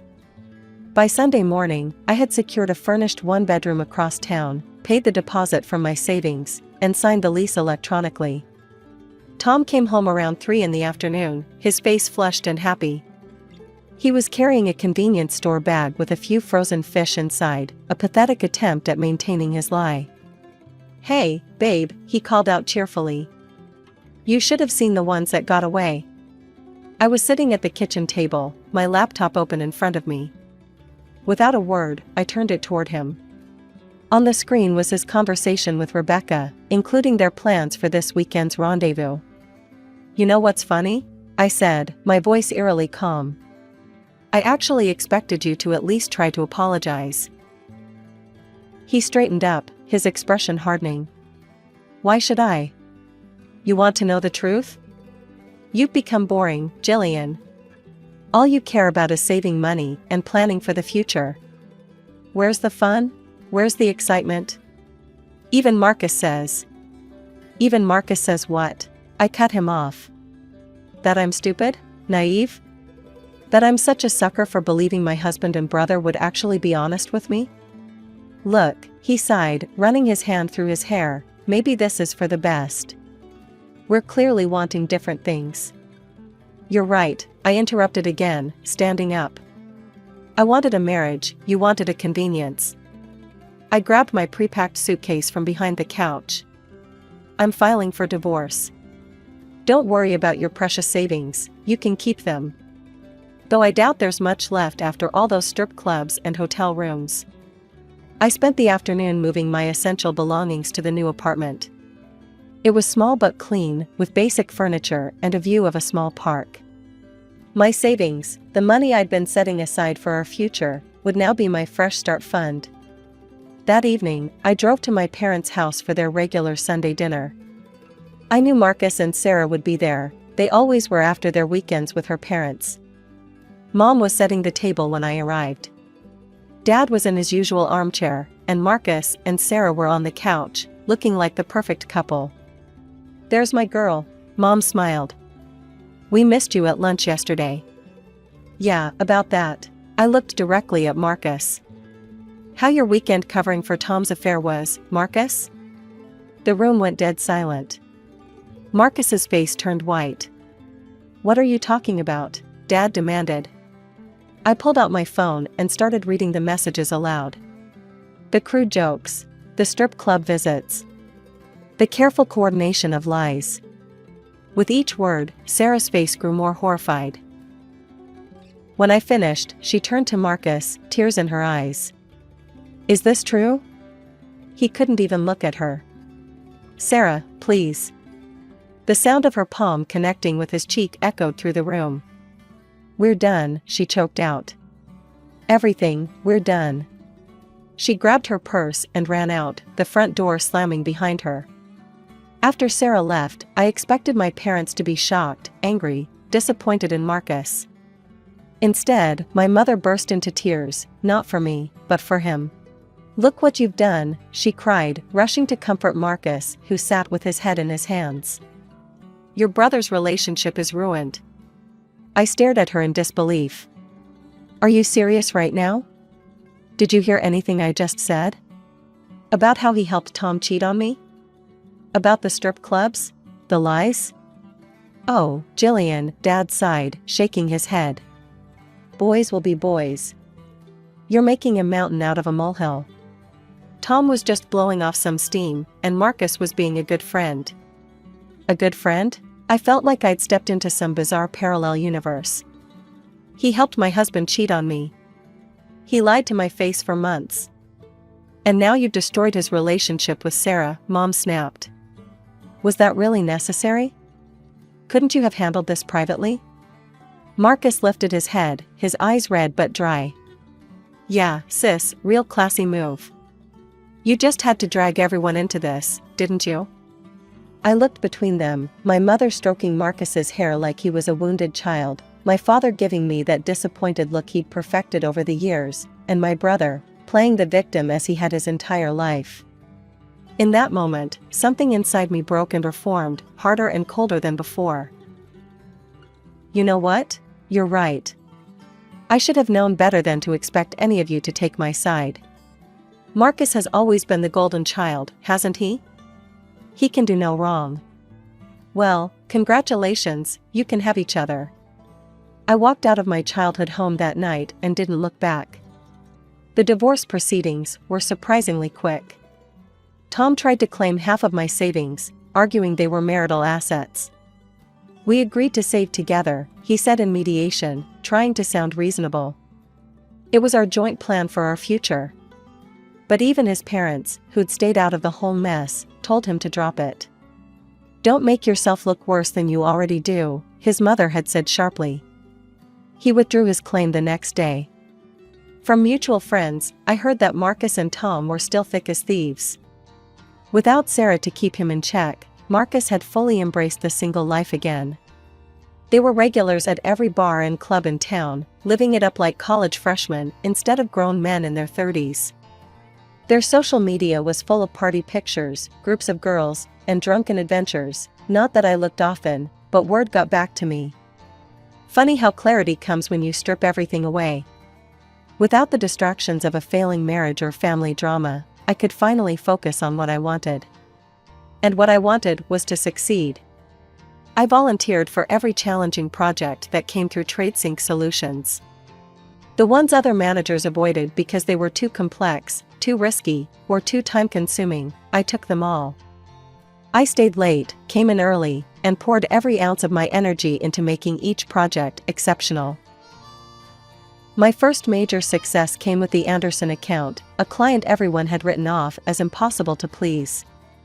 I restructured their entire trading framework, created new reporting systems, and increased their profitability by 47% in the first quarter. The CEO himself called to praise my work. That success led to bigger projects. I developed a new risk assessment protocol that saved the company millions in potential losses.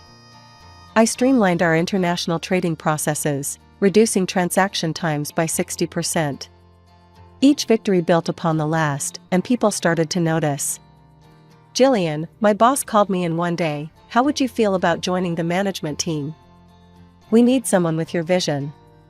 The promotion came with a corner office and a salary that made my eyes water. I celebrated by buying myself a sleek black Mercedes, not the most practical choice, perhaps, but I wanted something that would remind me every day of how far I'd come. 6 months later, I closed on my dream apartment, a 2-bedroom condo in the city's most desirable neighborhood. The mortgage payments were steep, but I could handle them. Every night, I would stand on my balcony overlooking the city lights, feeling proud of what I'd built on my own. I hadn't spoken to my family in all this time. No birthday calls, no holiday gatherings, no Sunday dinners. Sometimes I'd see their numbers on my phone, but I never answered. The wounds were still too raw, the betrayal too fresh. Then, on a random Tuesday evening, as I was reviewing quarterly projections in my new home office, my doorbell rang. I wasn't expecting anyone, and few people had my new address. Through the security camera, I saw my parents standing there, looking older and more tired than I remembered. For a moment, I considered not answering. But something in their posture, the way Mom kept wringing her hands, how Dad's shoulders slumped, made me buzz them up. Jillian, Mom started as soon as I opened the door, you look wonderful. What do you want? My voice was cool, professional, the same tone I used in difficult client meetings. They exchanged glances before Dad spoke. It's about Marcus. We were wrong about him. About everything. They told me how Marcus had spiraled after Sarah left him. How his friendship with Tom had turned toxic, endless partying, drinking, hooking up with random women. How he'd started showing up to work hungover, then drunk. 2 formal warnings, one for being intoxicated at his desk, another for no showing an important client meeting. He's been fired, Mom said, her voice breaking. His references are terrible. No one will hire him. He's living in his old room now. He has no money, no prospects. What exactly do you expect me to do about this? I asked, leaning against my kitchen counter. The marble was cool against my palms, a small luxury I'd chosen for myself when renovating. Mom's eyes lit up with hope at my question. Well, sweetheart, we know you're in management now. At such a prestigious company. We were thinking, Dad continued, maybe you could find a position for him? Something suitable. With a good salary. It doesn't have to be anything too demanding. A laugh escaped my lips before I could stop it. Let me get this straight. You want me to risk my professional reputation, which I built from scratch, to give a cushy job to the brother who betrayed me? The same brother who helped destroy my marriage? Jillian, that was 2 years ago, Mom pleaded. People make mistakes. Mistakes? I straightened up, my voice deadly calm. A mistake is forgetting to buy milk. A mistake is being late for dinner. What Marcus did, that was a choice. Multiple choices, actually. He chose to cover for Tom's affairs. He chose to mock me behind my back. He chose his friendship with my cheating ex-husband over his own sister. He's family, Dad argued, his face reddening. Family forgives. Really? Where was this family loyalty when I needed it? When I showed you proof of what they'd done to me. You sided with him then, remember? You're being unreasonable, Mom snapped. If you don't help your brother, we'll disinherit you. Everything will go to Marcus. I looked around my apartment, at the art I'd chosen, the furniture I'd bought, the life I'd built without their help. Then I laughed again, genuinely this time. I don't need or want anything from you. I think it's time for you to leave. I walked to the door and held it open. I have an early meeting tomorrow. They tried to argue more, but I simply stood there, door open, waiting. Finally, they left, Mom in tears, Dad muttering about ungrateful daughters. As I closed the door behind them, I felt a weight lift from my shoulders. Through the window, I watched them get into their aging Volvo, the same car they'd had since I was in college. I thought about Marcus in his childhood bedroom, probably nursing another hangover, waiting for someone else to solve his problems, like they always had. Last I heard, he was doing odd jobs around the neighborhood, mowing lawns, painting fences, anything to scrape together drinking money. Tom had eventually grown tired of partying with a broke friend and moved on. Karma, as they say, is a patient visitor. I poured myself a glass of wine, an expensive Bordeaux I'd bought to celebrate my last successful project, and walked out onto my balcony. The city stretched out before me, lights twinkling like stars fallen to earth. Below, I could see my Mercedes in its reserved parking spot, a symbol of everything I'd achieved on my own.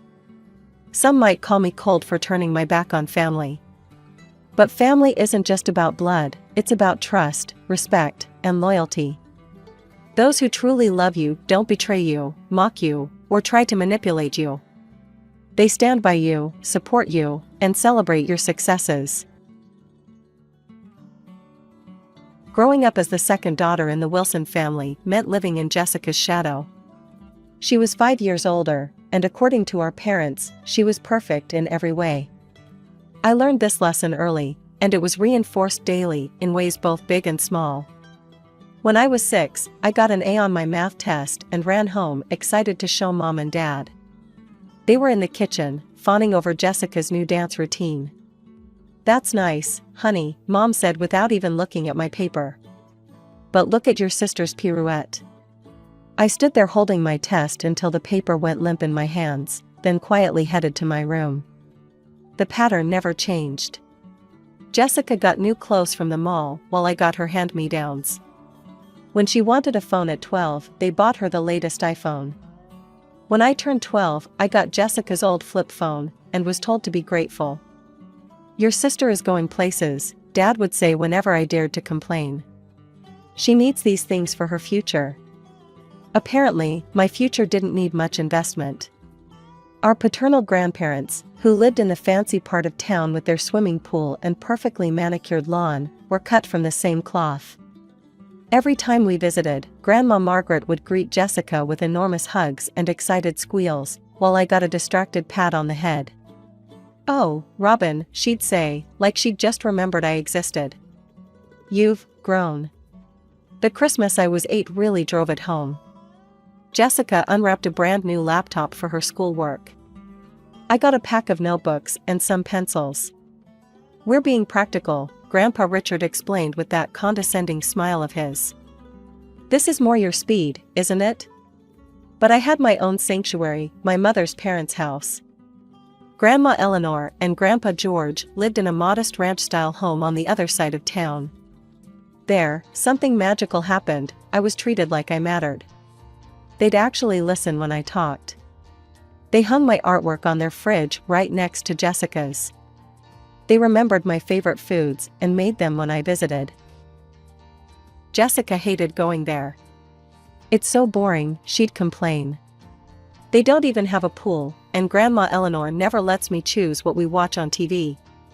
So she stopped visiting, which meant I got them all to myself. While our parents were busy shuttling Jessica to her endless parade of activities, ballet 1 month, horse riding the next, then violin lessons she'd quit after 3 weeks, I spent my afternoons at Eleanor and George's. They taught me to bake cookies, helped me with homework, and never once compared me to my sister. I was 10 when my parents delivered the final verdict on my worth to the family. It came during what they called a family meeting, though it felt more like a trial where the sentence had been decided long before the proceedings began. It was a Sunday afternoon in October. All 6 adults arranged themselves around our living room, Mom and Dad standing by the fireplace, both sets of grandparents on the matching sofas, and Jessica and me perched on chairs brought in from the dining room. The atmosphere was heavy with manufactured importance. "We need to discuss something serious," Dad began, his hands clasped behind his back like a businessman about to announce layoffs. "As you know, college education isn't getting any cheaper." I watched Jessica straighten up in her chair, smoothing her perfect blonde hair. At 15, she was already practicing her future college student pose. I sat still, my hands folded in my lap, already knowing where this was going. "We've been saving since the girls were born," Mom continued, her eyes drifting to Jessica. "But with the current economy, well, we can only afford to send one of them to college." The pause that followed wasn't really a pause at all. It was just for dramatic effect, like when TV shows pretend there's suspense before announcing the obvious winner. "Jessica will be starting college in 3 years," Dad announced. "She's shown remarkable talent in so many areas. It's important we support her potential." Then he turned to me, his expression a mix of dismissal and fake sympathy. "Robin, honey, you're different. You're more suited for practical work. You don't really need college." Grandma Margaret, Dad's mother, nodded enthusiastically.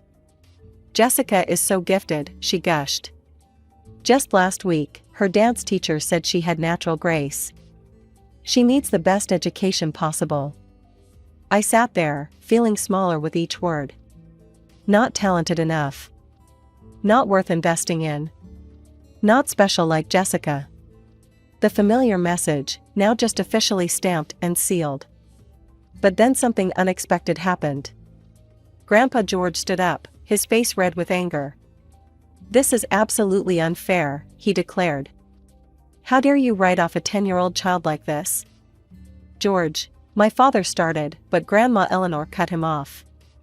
"If you won't support both your daughters equally," she said, her voice sharp as ice, "then we'll pay for Robin's college ourselves." I watched as my maternal grandparents stood up together, a united front. "Robin will have her chance at college," Grandma Eleanor announced. "We'll make sure of that." Then they walked out, leaving a stunned silence behind. Later that night, I was heading to the kitchen for water when I heard my parents talking in their bedroom.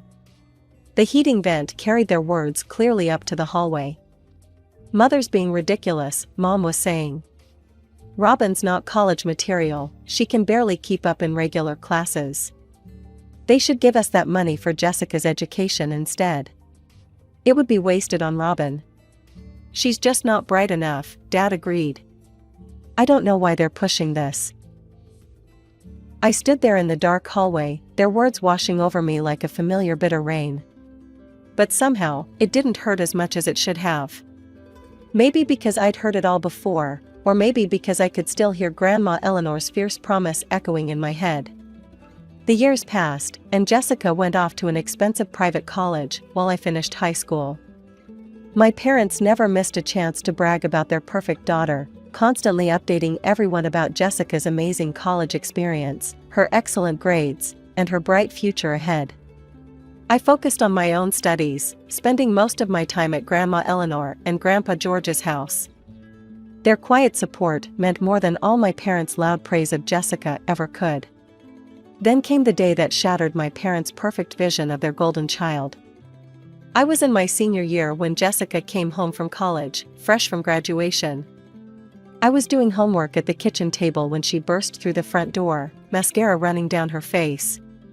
"Mom, Dad," she sobbed. "I'm pregnant." The silence that followed was deafening. Mom dropped her coffee mug, dark liquid spreading across the kitchen floor. "Who's the father?" Dad finally asked, his voice barely a whisper. Jessica's next words sent Mom collapsing into a chair. "I don't know for sure." I watched my parents' faces as their perfect world crumbled. But it took them less than 5 minutes to reconstruct it. "Oh, sweetie," Mom rushed to hug Jessica. "It's not your fault. These things happen. We'll help you raise the baby," Dad added quickly. "You'll stay here with us." I couldn't believe what I was hearing. "Are you serious?" I said from my spot at the table. "She parties her way through college, gets pregnant, doesn't even know who the father is, and you're still making excuses for her?" "Robin," Mom snapped. "No, listen," I continued, years of frustration finally boiling over. "This is what happens when you spoil someone their entire life. When you never make them face consequences. When you—" "How dare you?" Dad thundered.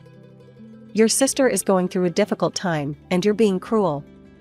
Jessica burst into fresh tears, and Mom wrapped her arms around her protectively. "Get out," she screamed at me. "You heartless little—" I didn't wait to hear the rest. I ran upstairs, threw some clothes into a bag, and walked out. Behind me, I could hear them consoling Jessica, telling her everything would be okay, that none of this was her fault. Grandma Eleanor and Grandpa George took me in without question. I finished my senior year living with them, focusing on my college applications. My parents didn't call, didn't check on me, didn't even show up at my graduation. But I had my real family there, my grandparents, beaming with pride as I accepted my diploma. That fall, I left for college in another city, my tuition paid by my grandparents, just as they'd promised years ago. I heard through the grapevine that Jessica had given birth to a daughter and was living with our parents. They were probably still making excuses for her, still treating her like their perfect child who could do no wrong. Life had a funny way of working out. While Jessica's brilliant future had crumbled, I was thriving. After graduating college with honors, I landed a job at a top consulting firm in the city. Within 6 years, I had worked my way up to senior consultant, earned respect from my colleagues, and even managed to buy my own apartment. My routine was comfortable, challenging work during the week, weekend brunches with friends, and regular video calls with Grandma Eleanor and Grandpa George. They were proud of everything I'd accomplished, and that was all the family validation I needed. Then, on a regular Tuesday morning, my phone rang. I almost dropped my coffee when I saw Mom flash across the screen, a number I hadn't seen in almost a decade. "Robin?" Her voice sounded older, tired. "We need your help." 20 minutes later, I was sitting in my office, still trying to process what she'd told me. Jessica had run away. Again. This time with some guy she'd met at a bar. She'd left behind her 9-year-old daughter, the niece I'd never met. "Please come home," Mom had pleaded. "We need to discuss this in person." That's how I found myself driving back to my childhood home that evening. The house looked smaller than I remembered, the paint peeling around the windows. Mom and Dad had aged more than I expected, Dad's hair completely gray now, Mom's face lined with worry. They led me to the living room, the same room where they'd once declared I wasn't worth sending to college. The irony wasn't lost on me. "Jessica's been unstable," Dad began, staring at his hands. "She never kept a job for more than a few months. Different men, different apartments, she always ended up back here." Mom wiped her eyes. "We tried to help, paid her debts, watched Lucy while she worked, or said she was working. But last week, she met this man. Said he was taking her to California to become an actress." She laughed bitterly. "She packed a bag and left. Didn't even say goodbye to Lucy. We're drowning in debt," Dad admitted, his voice cracking. "Credit cards, personal loans, all to keep Jessica afloat. And now?" I waited for the rest, watching them squirm uncomfortably on the couch that had faded from cream to dingy beige. "We want you to take Lucy," Mom finally said. "Adopt her, actually. You're stable, successful, you could give her a good life. We're too old for this. We can't start over with a child." I sat there, stunned. These people who had written me off as worthless, who hadn't even come to my graduation, were now asking me to take responsibility for a child I'd never met. A child they'd helped raise for 9 years while enabling Jessica's chaos. After my parents went to bed that night, I sat in the kitchen with Lucy. She was nothing like I expected, nothing like Jessica. While my sister had been loud and demanding, Lucy was quiet and thoughtful, with serious brown eyes and a gentle smile. "Do you like to read?" I asked, noticing a worn copy of Harry Potter on the kitchen counter. "I love it," she said softly. "But Grandma says I read too much. She says I should do something useful instead." Over cups of hot chocolate, Lucy slowly opened up. She told me about her life with my parents, how Grandma sighed heavily whenever she had to make Lucy dinner, how Grandpa complained about the cost of her school supplies. They didn't hit her or starve her, but their resentment was palpable in every interaction. I spent the next week taking time off work, getting to know my niece. We went for ice cream, visited the local library, and talked about everything and nothing. Lucy was smart, kind, and remarkably resilient despite everything she'd been through. She showed me her straight-A report cards that no one had ever celebrated, her artwork that never made it to the fridge. The decision to adopt her wasn't easy. I had a career, a life I'd built carefully from scratch. But watching Lucy try to make herself smaller, quieter, less troublesome, just as I had at her age, made the choice clear. The legal process was exhausting. For months, I gathered documentation, my financial records, character references, proof of stable employment. Jessica didn't contest the termination of her parental rights, didn't even show up for the hearing. Finally, after what felt like endless paperwork and interviews, I became Lucy's legal guardian. The day we packed up her room at my parents' house, they barely looked up from their TV show. "Don't forget to forward her school records," was all Mom said. Lucy flourished in our new life together. She decorated her room in our apartment with fairy lights and bookshelves, joined the school's debate team, made friends who came over for movie nights and study sessions. We developed our own little rituals: Sunday morning pancakes, evening walks in the park, marathon sessions of board games. Monthly visits to Grandma Eleanor and Grandpa George became a highlight for both of us. They doted on Lucy the way loving grandparents should, proudly displaying her artwork and report cards, remembering her favorite foods, listening to her stories with genuine interest. 5 years passed in what felt like the blink of an eye. Lucy turned 14, growing into a confident, compassionate teenager who consistently made the honor roll. My parents never called to check on her, never sent birthday cards, never asked how she was doing. But Lucy didn't seem to mind, she had found her real family. The phone call from my parents came on a Saturday morning. "We'd like you and Lucy to come visit," Mom said, her voice suspiciously cheerful. "We miss her." After 5 years of silence, their sudden interest set off alarm bells, but I decided to go. Lucy deserved to make her own choices about family relationships, and I didn't want to be the one standing in her way. The moment we walked through their front door, I understood why they'd called. Jessica was there, sitting on the couch like she'd never left. "Lucy," she cried, jumping up and rushing toward my niece. "Oh, baby, I've missed you so much." I watched Lucy's face carefully. She stood frozen, emotions flickering across her features: hope, fear, confusion, longing. Jessica wrapped her in a tearful embrace while our parents looked on approvingly. "I've changed," Jessica announced, wiping her eyes. "I've realized what's important. I want my daughter back." The word "back" hit me like a slap. Like Lucy was a borrowed sweater she'd finally decided to reclaim. "I'm living in Phoenix now," Jessica continued. "With Robert. He's got a great job, and we have a beautiful house. Lucy would love it there." "Do you have a job?" I asked, keeping my voice level. Jessica's smile faltered. "Well, not right now. But Robert makes enough for all of us." "And what happens if things don't work out with Robert?" I pressed. "What's your backup plan? Why are you being so negative?" Mom snapped. "Your sister is trying to do the right thing." "The right thing?" I laughed incredulously. The right thing would have been not abandoning her daughter for 5 years. The right thing would have been sending birthday cards, making phone calls, showing any interest at all in Lucy's life. "I made mistakes," Jessica wailed. "But she's my daughter." "Stop being selfish, Robin," Dad cut in. "You've done your part, but Lucy needs her real mother now. You can have your own children if you want to play mommy so badly." I stared at them, stunned by their cruelty. These people who had failed not one but 2 daughters, who had enabled Jessica's irresponsibility for decades, who had never once in 5 years asked how Lucy was doing in school or what her interests were, they thought they could just restart the cycle of dysfunction. "Lucy isn't a toy you can pass around," I said, my voice shaking with anger. "She's a person who needs stability and real love, not empty promises." "Where were you when she had nightmares? When she was sick?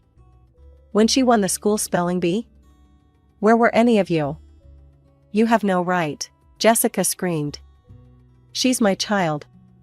"A child you abandoned," I shot back. "A child you left with people who resented her existence. A child who deserved better than all of you." Lucy, who had been silent throughout this exchange, suddenly grabbed my hand. "We're leaving," I announced, squeezing her hand reassuringly. "And don't you dare try to contact us." Jessica's call came exactly a week after our confrontation. When I saw her number, I almost didn't answer. But something told me to record the conversation, a habit I developed after years of dealing with difficult clients. "Hey sis," she said, her voice dripping with fake sweetness.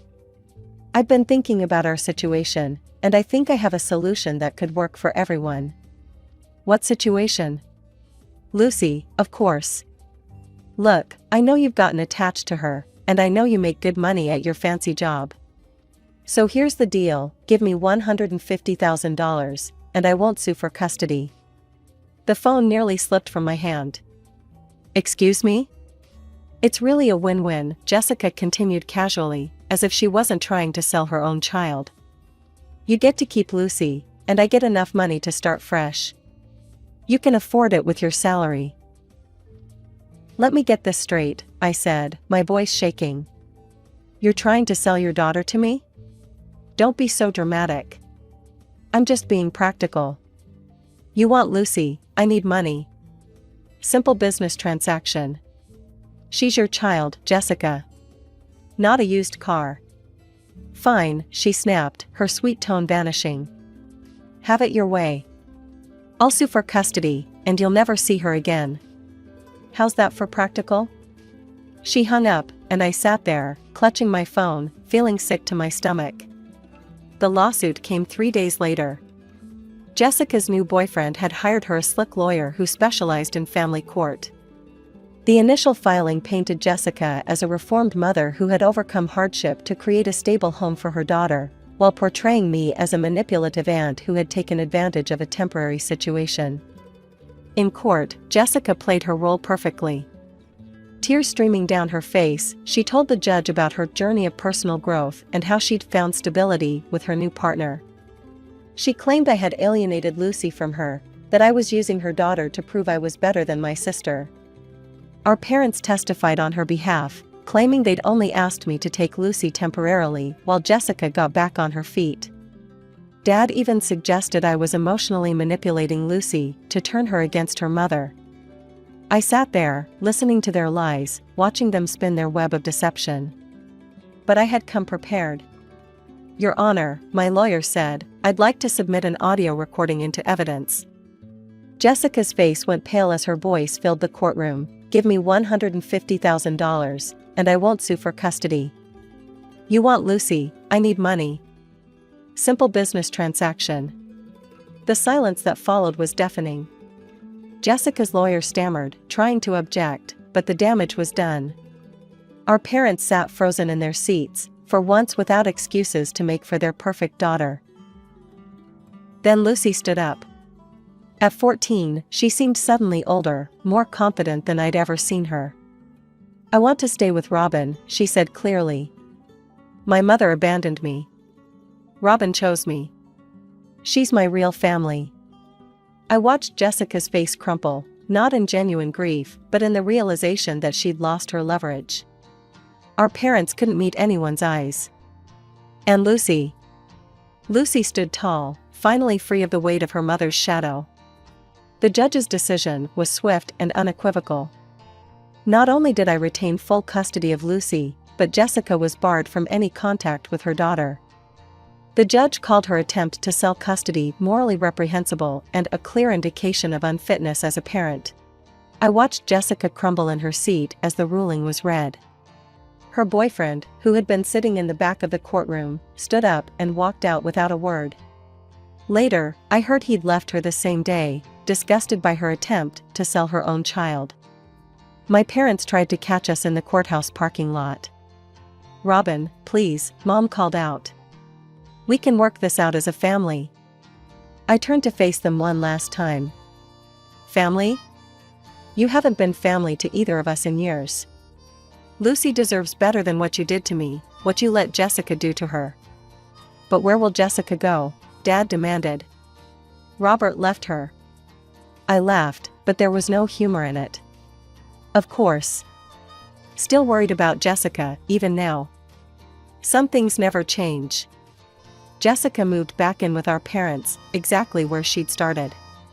The golden child, still being coddled, still being excused, still failing to grow up. But this time, her failures had cost her something irreplaceable. Life went on. Lucy threw herself into her studies with renewed energy, as if the weight of uncertainty had finally lifted from her shoulders.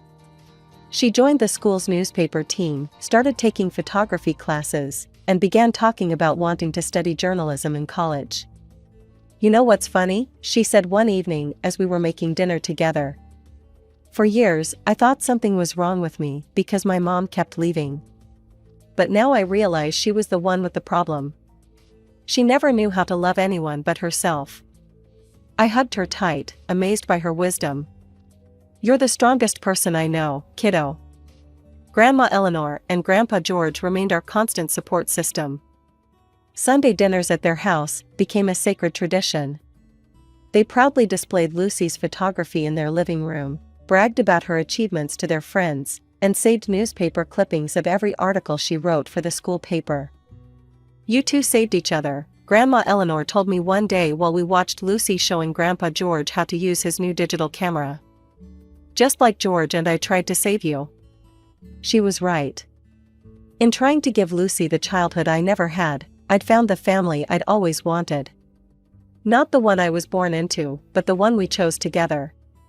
My parents still send occasional texts about Jessica's latest drama, but I delete them unread. Lucy hasn't heard from her mother since the court case, and she says she prefers it that way. Some bridges, once burned, should stay ashes. Last week, Lucy won first place in a statewide student journalism competition. As I watched her accept her award, I thought about that scared 9-year-old girl I'd met years ago, and the confident teenager she'd become. I thought about cycles broken, wounds healed, and love freely given. I never thought my life would turn upside down so suddenly. For 17 years, I believed I had everything figured out, a loving husband, a beautiful daughter, and what I thought was an unshakable marriage. My name is Paloma, and this is the story of how I learned that sometimes the people closest to us can become strangers overnight. Back then, my life followed a comfortable routine. I worked as an accountant at a trading company, crunching numbers and balancing books. It wasn't the most exciting job, but I was good at it, and it helped provide for our family.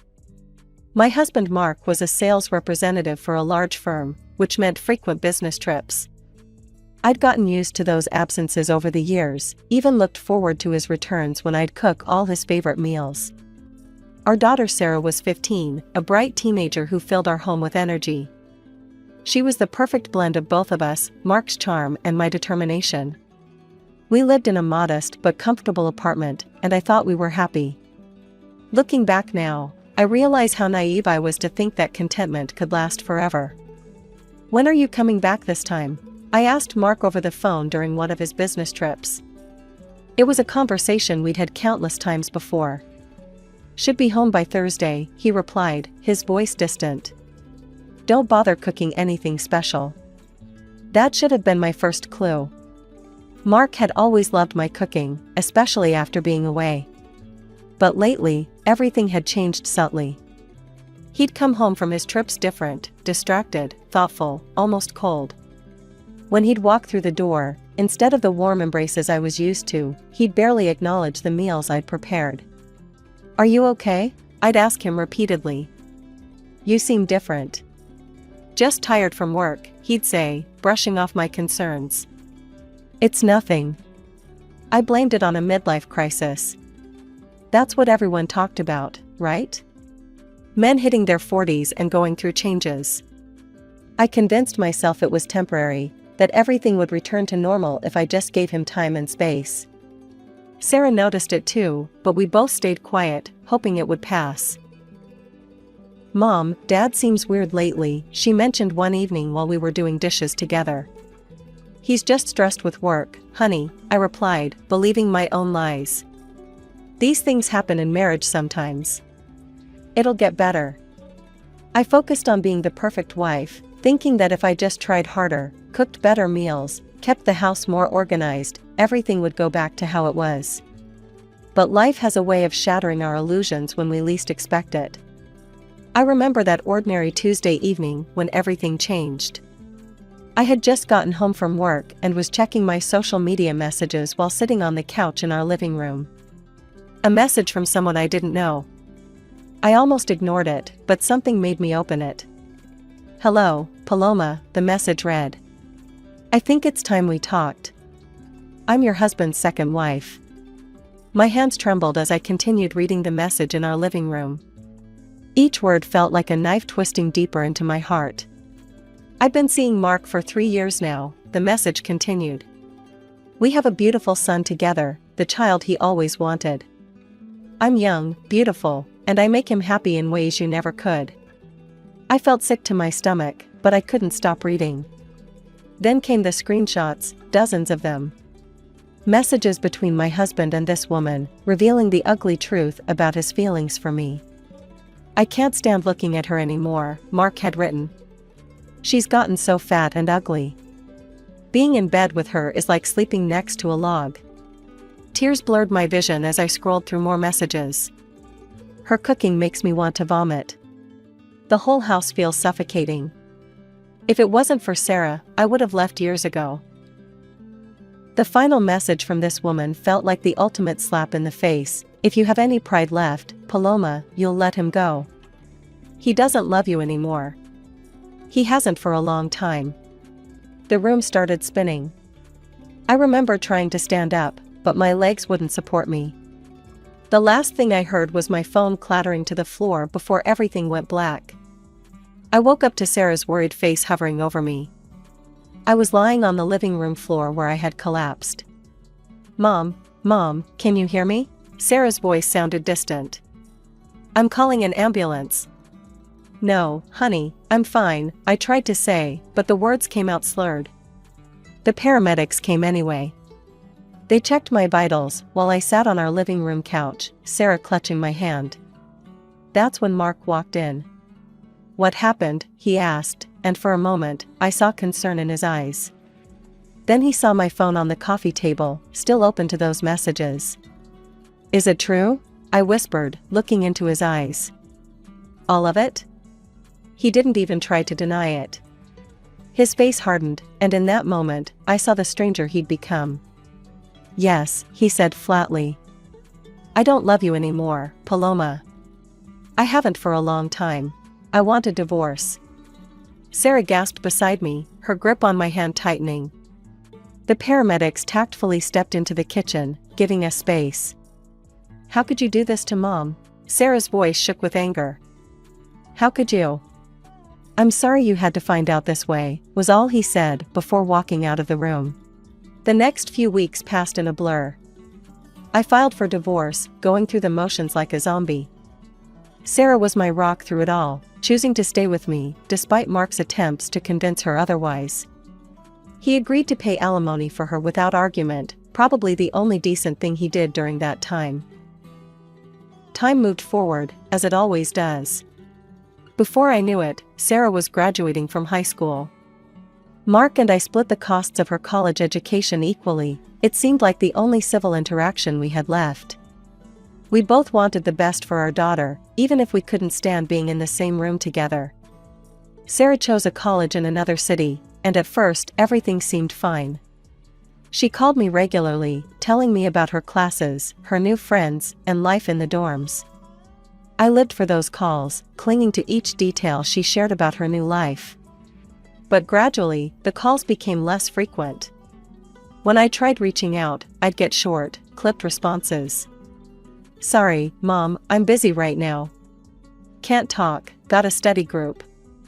Maybe next week, okay? Each excuse felt like a small punch to the gut, but I told myself she was just busy with college life. Until she stopped coming home altogether. Why don't you visit anymore, sweetie? I'd ask during our increasingly rare phone conversations. Just swamped with schoolwork, Mom. You know how it is.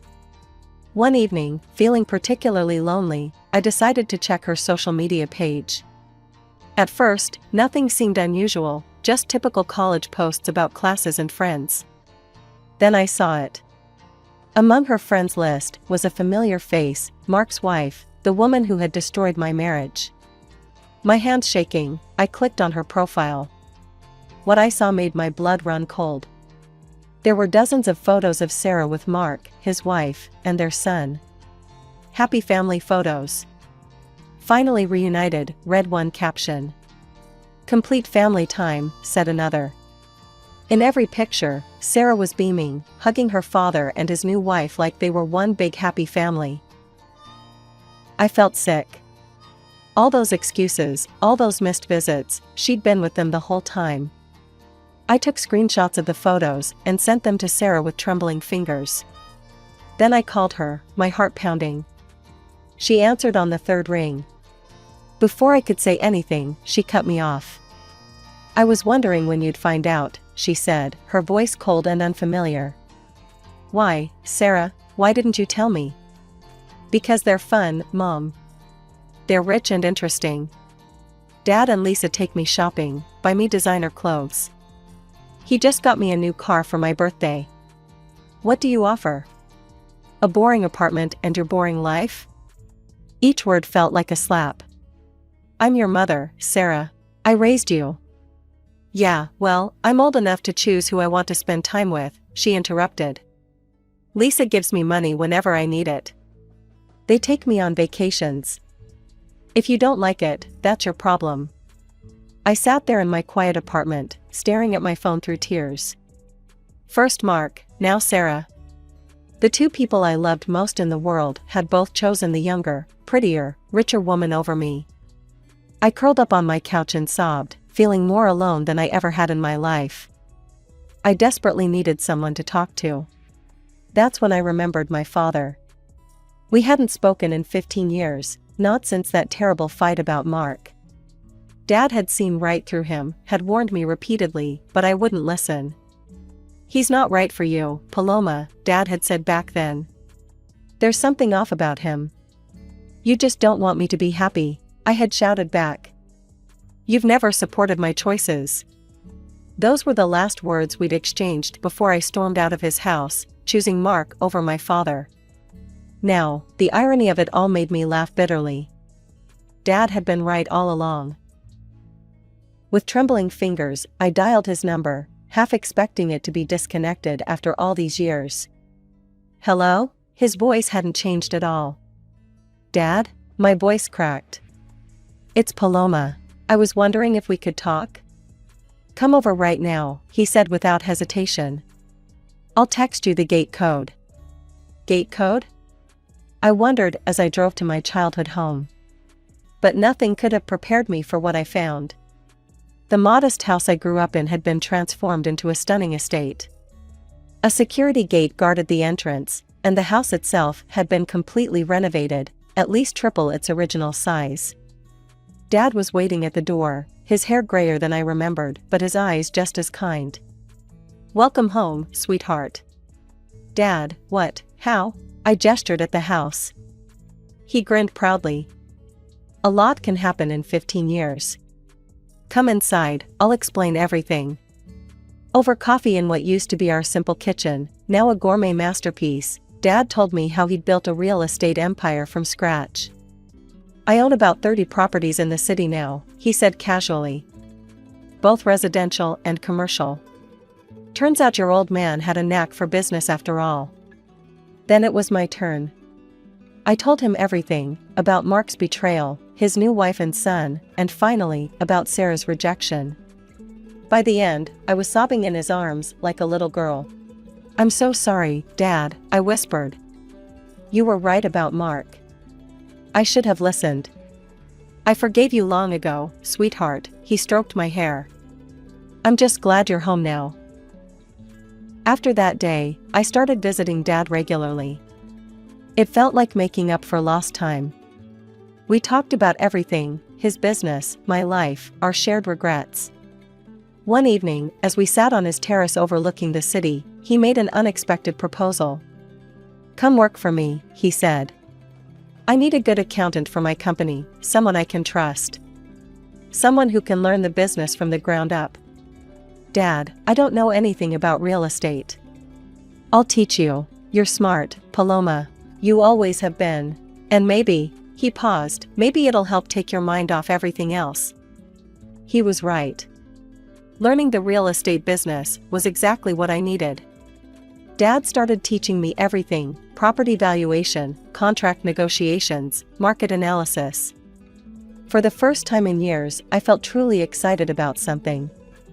The numbers made sense to me, and the business strategies challenged my mind in ways my old accounting job never had.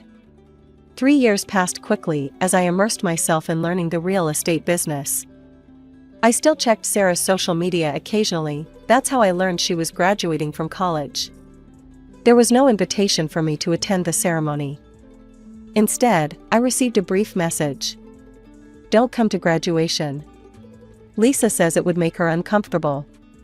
The words stung, but they no longer surprised me.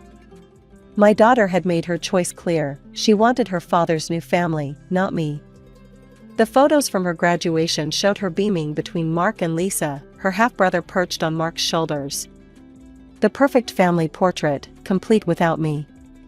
One evening, Dad invited me over for dinner. Something felt different. He was quieter than usual, more serious.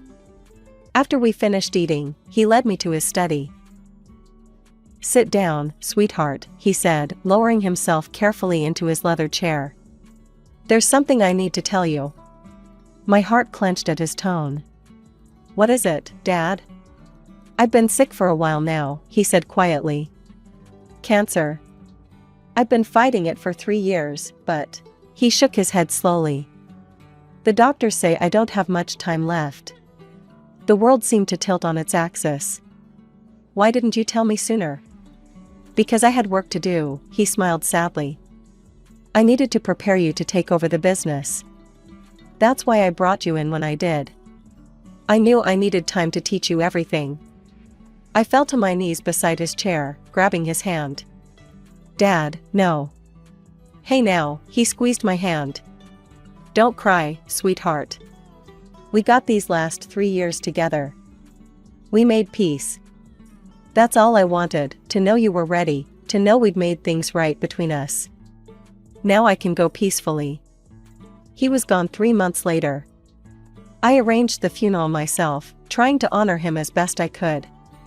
Through my grief, I sent Sarah a message. Your grandfather passed away. The funeral is on Saturday. Please come. Her response came quickly and hit like a slap. Why would I care about some old man? Dad says he was nasty anyway. Not interested. I stared at the message in disbelief. The man she was dismissing had been ready to welcome her back into his life, despite her treatment of me. He had asked about her often, kept a photo of her on his desk. And now she couldn't even show basic human respect for his passing. The funeral was beautiful, attended by many of Dad's business associates and friends. Sarah's absence felt like a physical wound, but I stood tall, delivering the eulogy with all the strength I could muster. Afterward came the inheritance, the house I'd grown up in, now a mansion, the company I'd learned to run, all the properties Dad had accumulated over the years. His legacy, passed down to me. Everything Mark and Lisa flaunted their wealth with looked small in comparison. But I didn't want the mansion. Instead, I asked my assistant at the company to add it to our rental properties portfolio. I stayed in my apartment.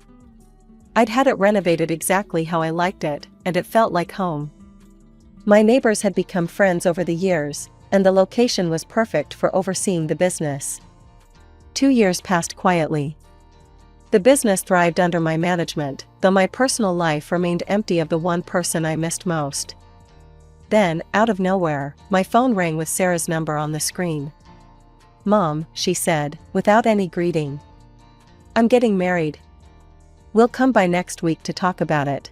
Jake wants to meet you. True to her word, Sarah arrived at my apartment the following week with her fiancé. I watched as she entered, her eyes scanning my living room with barely concealed disdain. Still the same old place, she muttered, running a finger along my coffee table. Still living in dullness and poverty, I see. I bit my tongue, focusing instead on Jake, who seemed uncomfortable with her comment. I busied myself preparing coffee and setting out the pastries I'd bought for their visit. So, I said, trying to keep my voice steady, tell me about the wedding plans. Sarah straightened up, suddenly animated. We're planning something spectacular. Only the absolute best venues in the city will do. The ceremony will be in 6 months. That's wonderful. Have you found a place yet? We're looking, Jake said politely. We want something really special. Sarah cleared her throat. Actually, Mom, that's partly why we're here. Weddings are expensive, you know. Of course, I nodded. I'd be happy to help. I can contribute $10,000. Sarah rolled her eyes dramatically.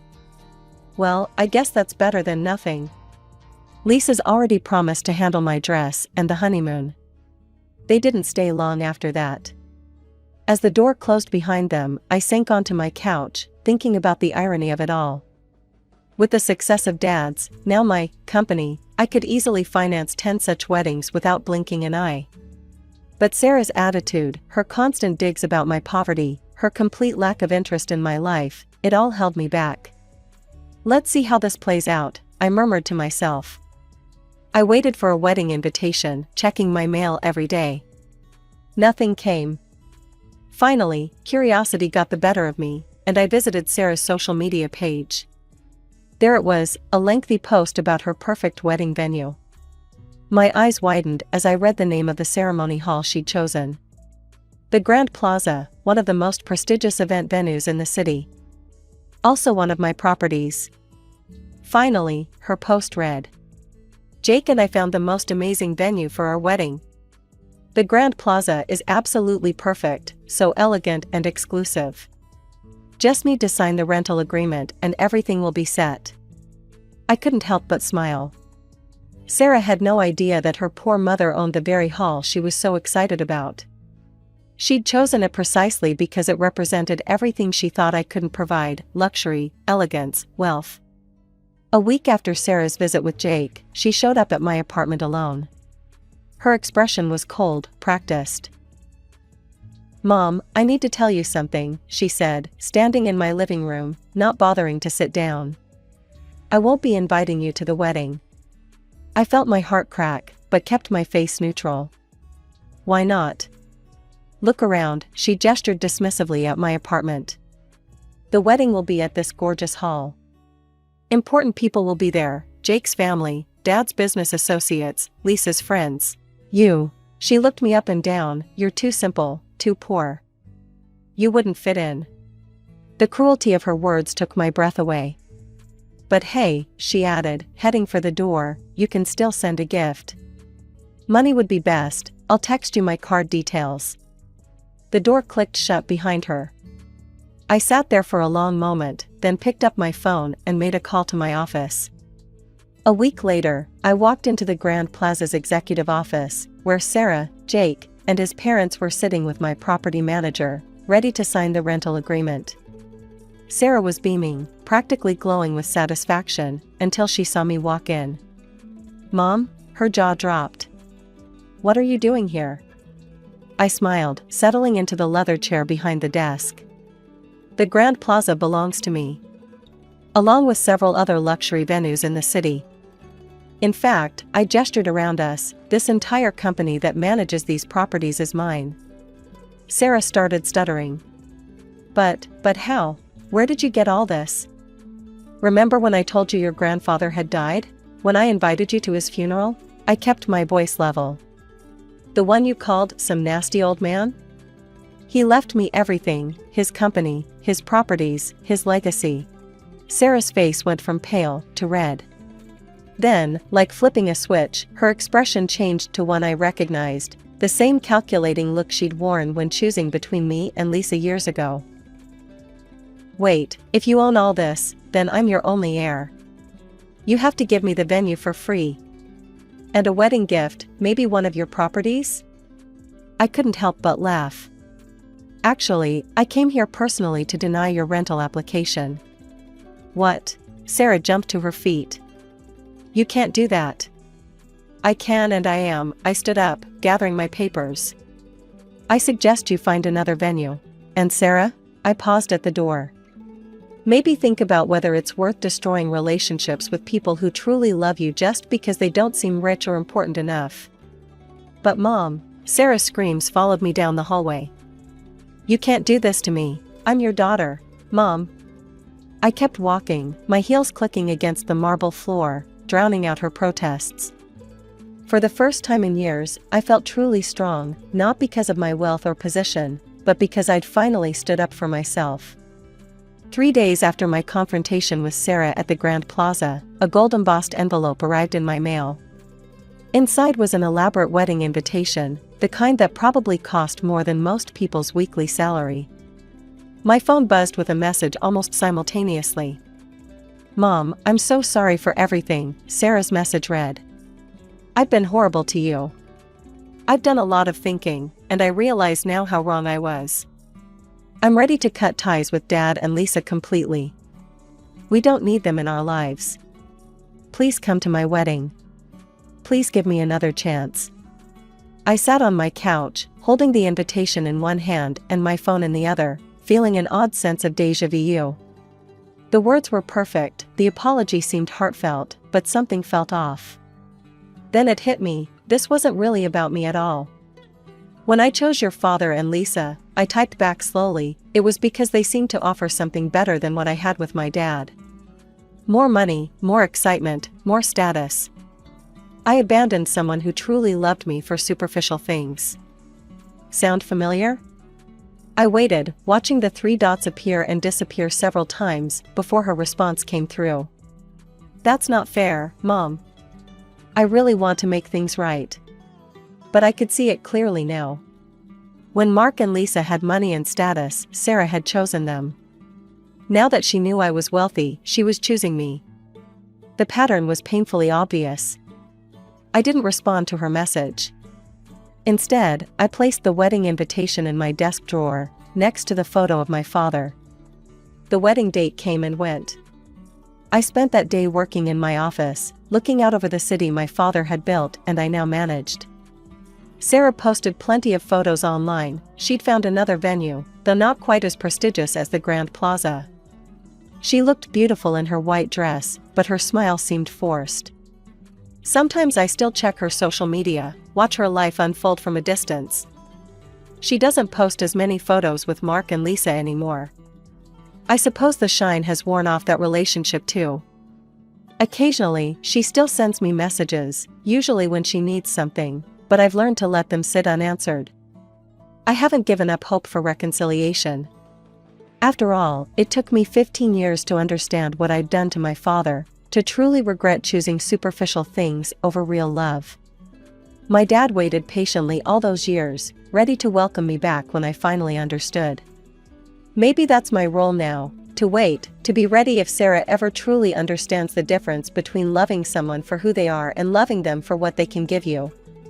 Until then, I'll keep running the company Dad left me, living in my comfortable but modest apartment, and leaving the door open for the day when Sarah might come back, not because I'm rich or poor, but because I'm her mother. My earliest memories are filled with the warmth of my father's smile and the comfort of our small rented apartment. I'm Carla, and until I was 13, my life was nothing but ordinary, in the best possible way. My dad, James, was the kind of father who made everything an adventure.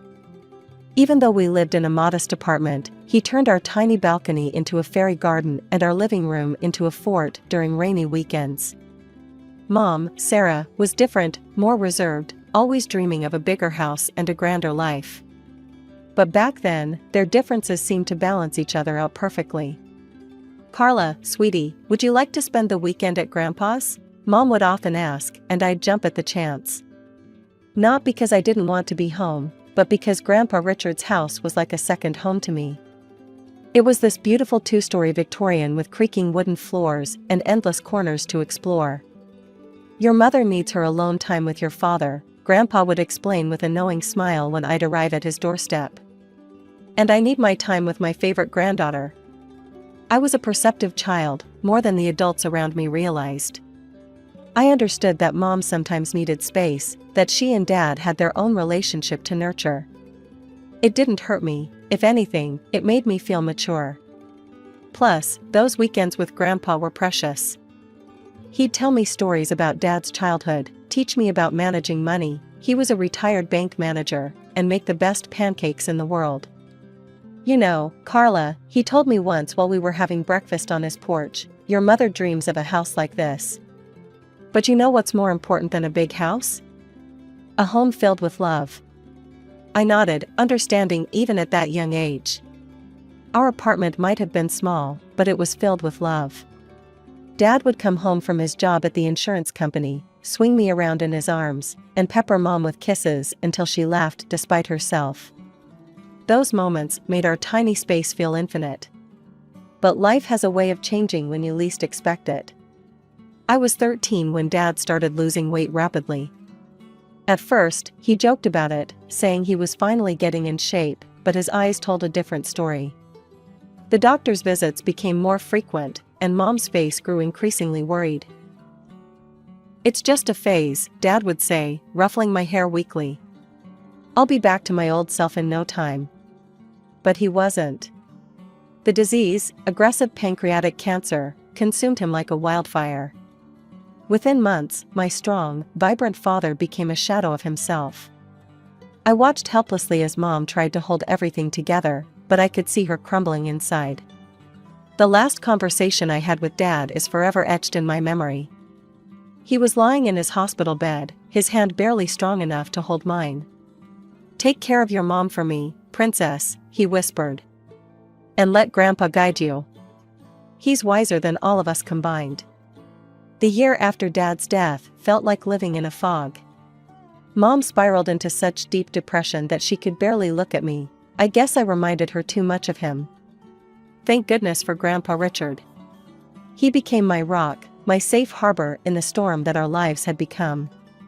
Living in Grandpa's house wasn't just a temporary solution anymore, it became my new normal.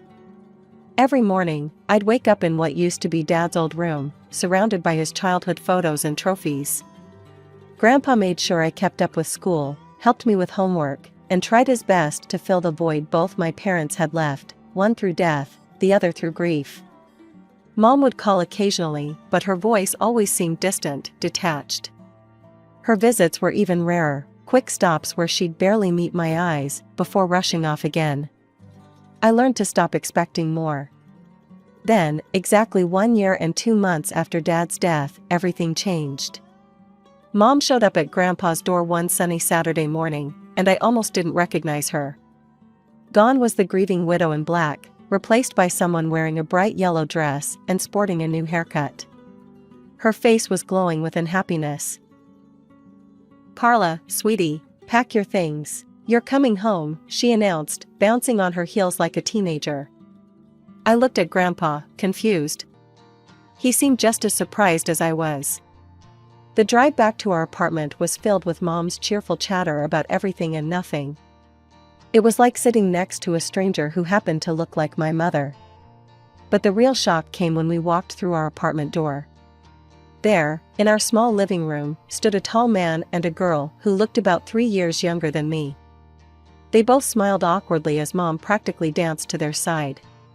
"Carla, meet Robert and his daughter Emma. Robert is my fiancé, and Emma will be your new sister. We're getting married soon," Mom beamed, clutching Robert's arm. The room started spinning. "What? When did this happen?" "Oh, we've been dating for a while now," Mom waved her hand dismissively. "I didn't tell anyone about our relationship. You know how people can get jealous and judgmental. It was better this way." I stumbled to my old room, barely registering that it had been redecorated. With trembling hands, I pulled out my phone and called Grandpa. He answered on the first ring. "Mom has a fiancé," I whispered into the phone. "She's getting married and didn't tell anyone. There's a man here, and his daughter." Grandpa arrived within 20 minutes. I could hear the conversation from my room as he confronted Mom. "Sarah, how could you do this without telling anyone? Without telling your own daughter?" "Dad, I'm happy for the first time in forever." Mom's voice was defensive. "I've decided to start fresh, to live again. James would want that. He wouldn't want me to waste away in depression forever." There was a long pause before Grandpa spoke again, his voice heavy with resignation. "I hope you'll be happy, Sarah. Just, don't forget you have a daughter who needs you too." The 3 months before the wedding were like living in some twisted alternate reality. Our small apartment felt even more cramped with 4 people instead of 2, but that wasn't the worst part.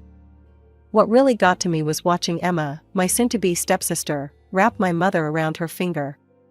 "Mom, can you help me with my hair?" Emma would say, and my mother would drop everything, including our conversation, to assist her. The way she said "Mom" made my skin crawl, especially since she'd only known my mother for a few months. Mom seemed blind to everything except Emma. When Emma mentioned she loved ballet, Mom immediately signed her up for private lessons, something I'd begged for years ago, but was told we couldn't afford.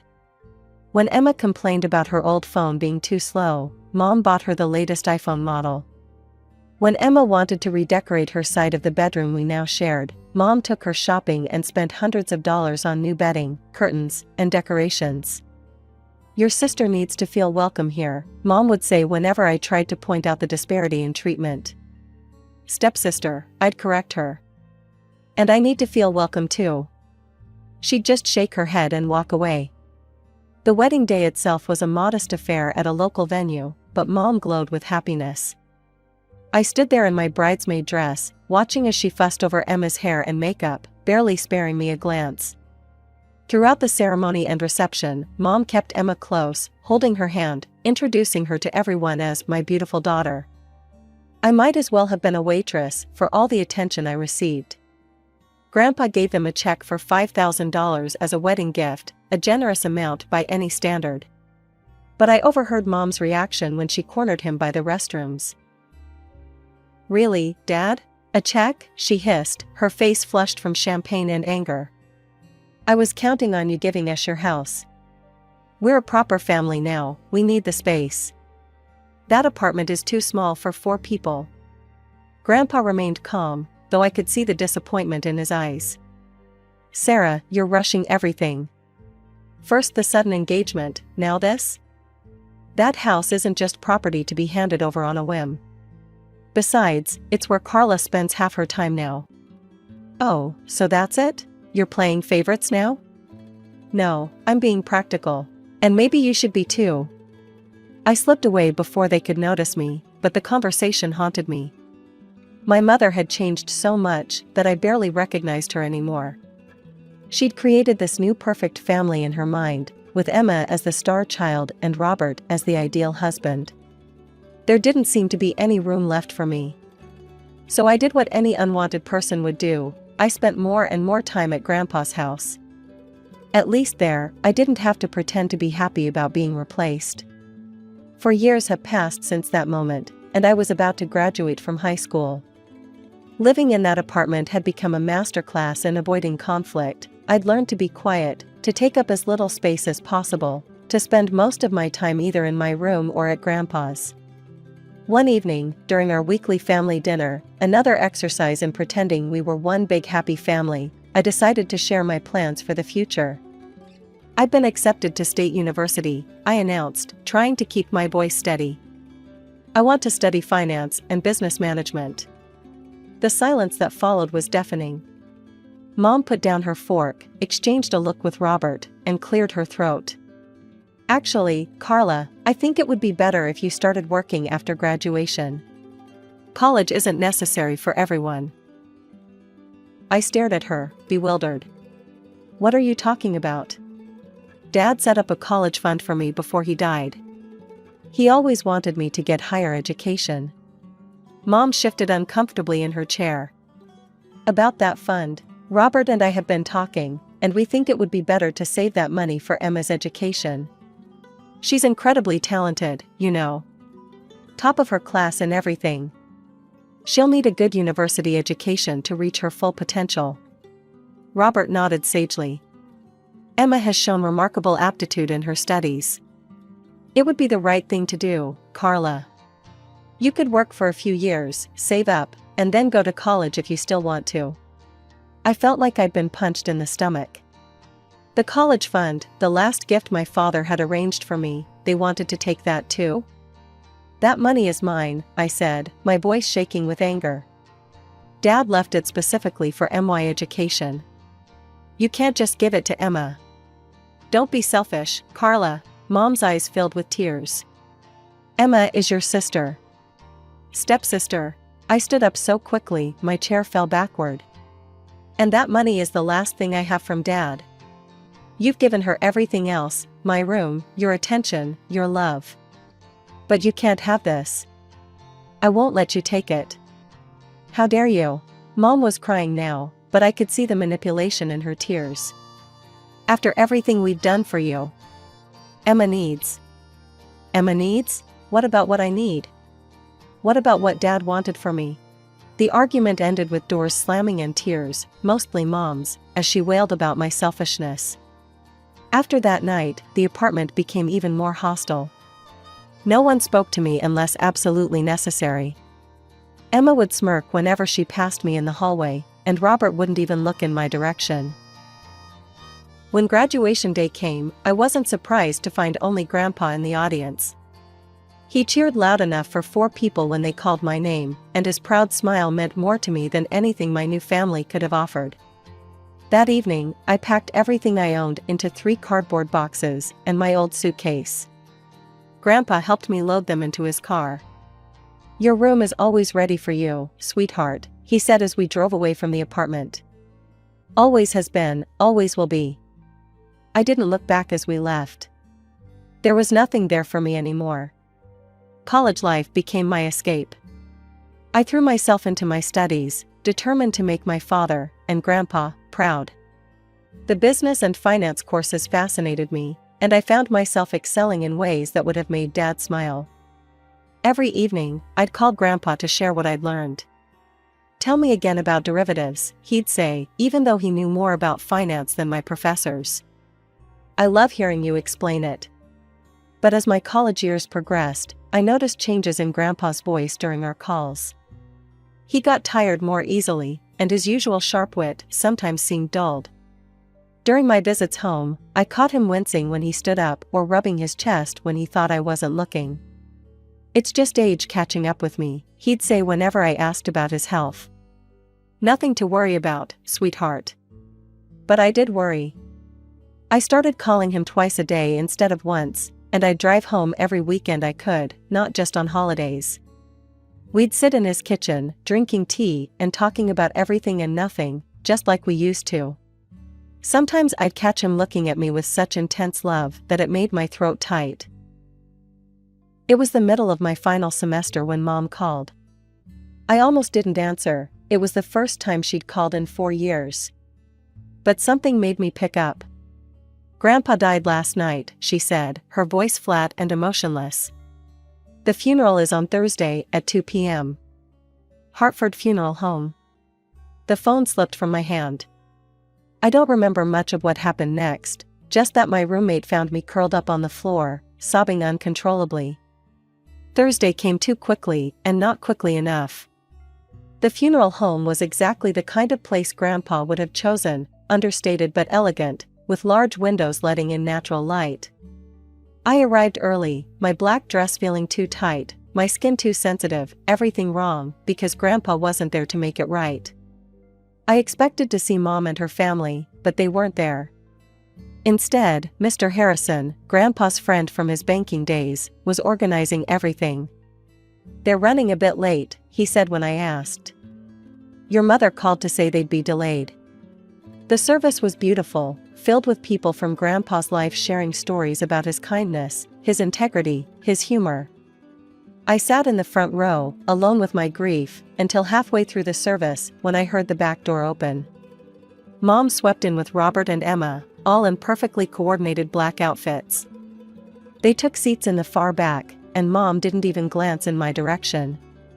Her face was set in a mask of appropriate grief, but her eyes were already darting around the room, assessing, calculating. I turned back to face the front, my tears now burning with both grief and anger. Even here, even now, she couldn't acknowledge me. Couldn't put aside her pettiness for one day to mourn her own father. After the funeral service, I drove to Grandpa's house, my home for the past 4 years, only to stop short at the sight that greeted me. There, scattered across the front lawn like worthless debris, were garbage bags filled with my belongings. My clothes, my books, my photo albums, everything from my room had been unceremoniously thrown out. Some bags had split open, spilling my life across the grass. With trembling hands, I tried my key in the front door. It wouldn't turn. The lock had been changed. I was still standing there, key uselessly in hand, when the door swung open. Mom stood in the doorway, wearing the same black dress from the funeral, but now with an expression of triumph rather than grief. "Oh good, you're here to collect your things," she said, as if she was doing me a favor. "This is my house now. Dad's finally gone, and as his only child, I'm the rightful heir. I've already had the locks changed, we're moving in tonight." I stared at her, unable to process the cruelty of it all. "You couldn't even wait until after the funeral?" "These are my things, my home." "No, this is my home now," she cut me off sharply. "And you better take your stuff quickly, or it's going in the dumpster. I need to clear the space for Emma's things." She smiled coldly. "She's getting your old room, by the way. She's always wanted a bigger bedroom." I felt numb as I gathered my belongings, stuffing everything back into the torn bags, trying to collect the scattered photos of Dad and Grandpa from where they'd fallen in the grass. My mother stood in the doorway the entire time, watching me like a security guard, making sure I didn't try to steal anything.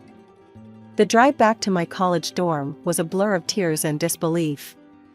My roommate helped me carry everything up, not asking questions when she saw my state. A week later, I received a call from a law firm. "Miss Johnson? This is Mr. Anderson from Anderson and Partners Law Firm. I'm your grandfather's notary. We need you to come in for the reading of his will. Would Thursday at 10 a.m. work for you? I agreed, though I couldn't see the point. Mom had made it clear she was the heir to everything. When I arrived at the notary's office that Thursday, Mom, Robert, and Emma were already there, seated like royalty in the leather chairs. Emma was examining her manicure, while Robert scrolled through his phone. Mom's eyes narrowed when she saw me. "What are you doing here?" she asked loudly enough for everyone in the office to hear. "You're clearly not needed for this. We're handling family business." Mr. Anderson adjusted his glasses and began reading from the document in front of him. "I, Richard James Mitchell, being of sound mind and body, declare this to be my last will and testament." He started with the formal language, but I saw Mom already smiling triumphantly. That smile froze when Mr. Anderson continued, "To my beloved granddaughter, Carla Johnson, I leave my house at 1542 Oak Street, along with all its contents, and my entire savings account containing $475,000. The room went deadly silent for a moment. Then Mom's voice shattered it. "What? This can't be right." She snatched the document from Mr. Anderson's hands, her eyes scanning frantically. "Where's my part? I'm his daughter." Mr. Anderson calmly retrieved the will. "Mrs. Waters, your father's wishes are quite clear. He leaves everything to Miss Carla Johnson. There is no provision for you in the will." "This is impossible." Mom's face had turned scarlet. "She manipulated him. She poisoned him against me. I'll sue. I'll contest this will." "The will is ironclad," Mr. Anderson stated firmly. "Your father had it properly witnessed and notarized 6 months ago. He was of completely sound mind, as attested by his doctor. Any attempt to contest it would be futile and expensive." Mom's strategy suddenly shifted. The rage in her eyes transformed into tears as she turned to me. "Carla, sweetie, please," she pleaded, her voice honey-sweet now. "We've already given up our apartment. We moved everything out yesterday. We have nowhere to go. You can't just throw us out on the street. We're family." I stood up, holding the folder Mr. Anderson had just handed me. Inside were the deed to the house, ownership transfer documents, and all the legal paperwork confirming my ownership of the property. "Family?" I asked quietly. "Like how you threw my belongings onto the lawn before Grandpa was even in his grave? Like how you tried to steal my college fund? Like how you've treated me for the past 4 years? That was different. We were. This is your problem, not mine." I cut her off, turning to leave. "I suggest you start looking for a new apartment." I drove straight to Grandpa's house, my house now, but I couldn't get in. I pulled out my phone and called a locksmith, explaining the situation. When he arrived, I showed him my freshly notarized ownership documents.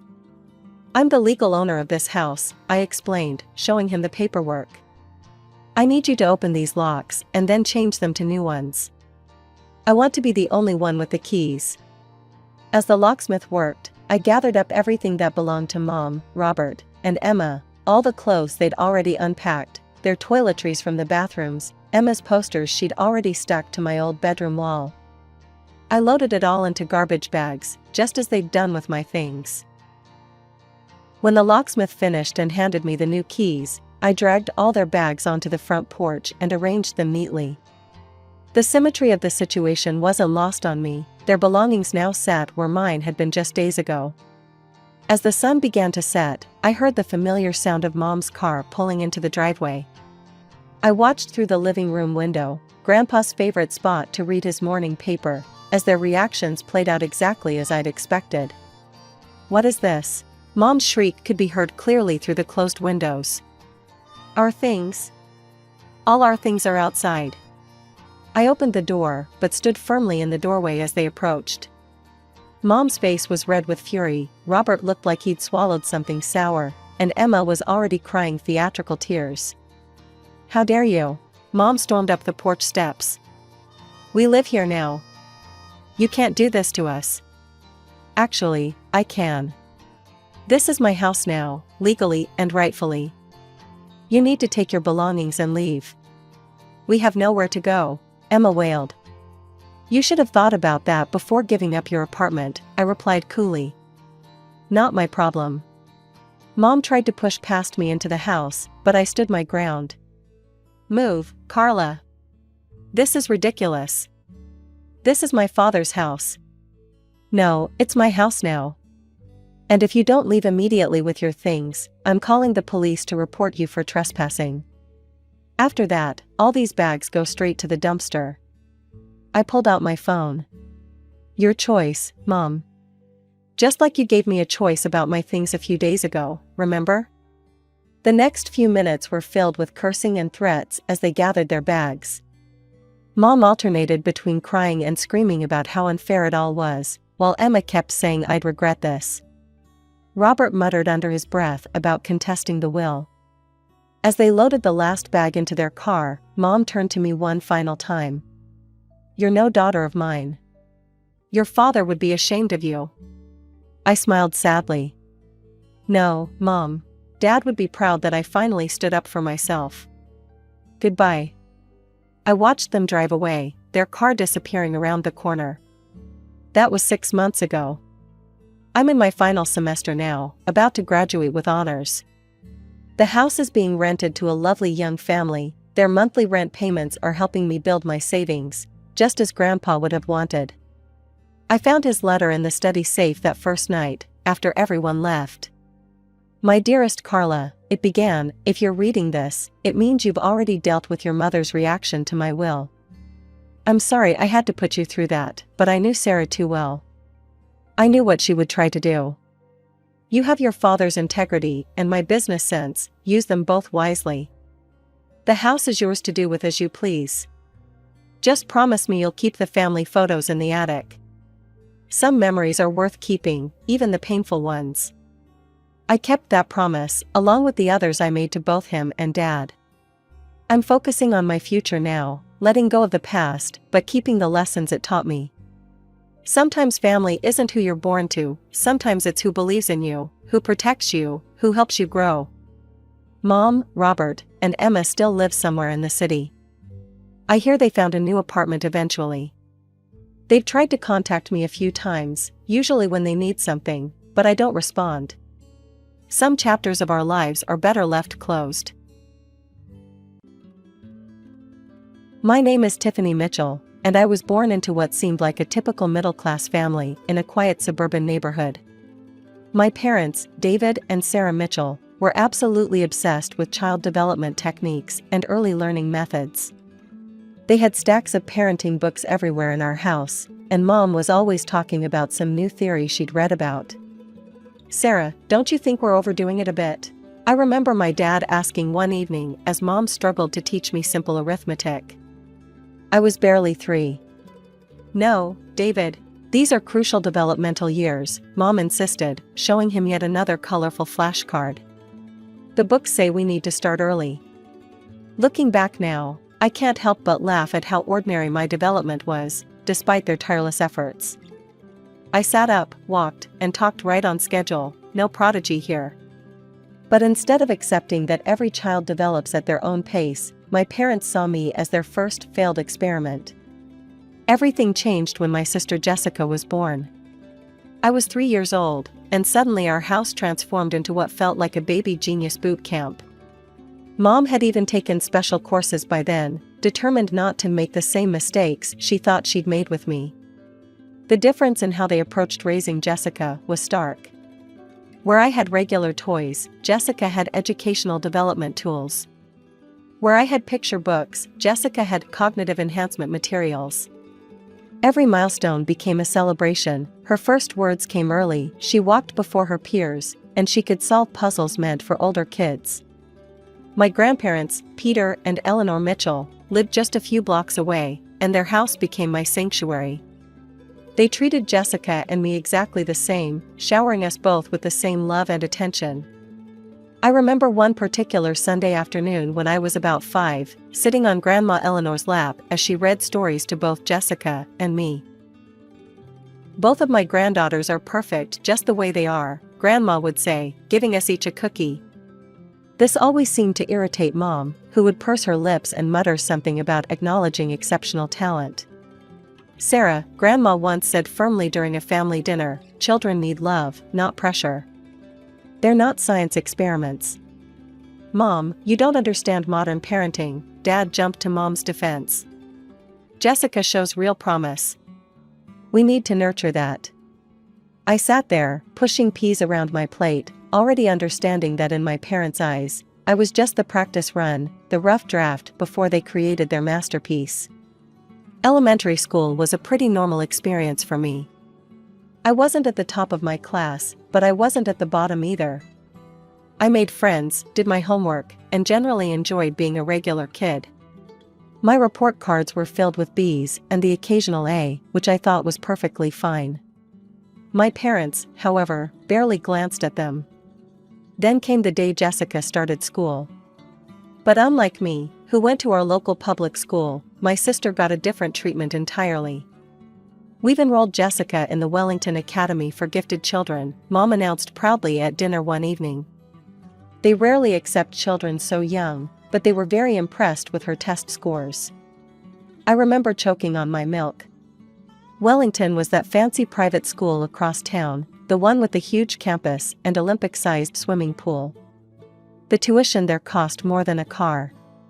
The spending didn't stop there. Every time Jessica complained about the workload or threw a tantrum about homework, our parents' solution was to throw money at the problem. "I don't want to do math today," Jessica would whine. "It's too hard." "Tell you what, sweetie," Mom would say. "If you finish your homework, we can go to the toy store and get that new dollhouse you wanted." It didn't take long for Jessica to figure out this game. Soon, every minor accomplishment came with a price tag. "If I get an A on this test, can I get the new iPad, or I'll do extra credit if you buy me those designer shoes." Meanwhile, I sat at our kitchen table, doing my homework alone. No rewards, no special attention. Once, I got the highest score in my class on a science project, a solar system model I spent weeks building. When I showed it to Mom, she just nodded and said, "That's nice, honey." "Oh, did you hear? Jessica got accepted into the advanced mathematics program." The final straw came when I was 13.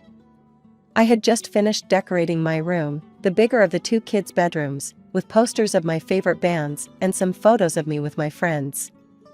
It wasn't anything fancy, but it was my space, my sanctuary.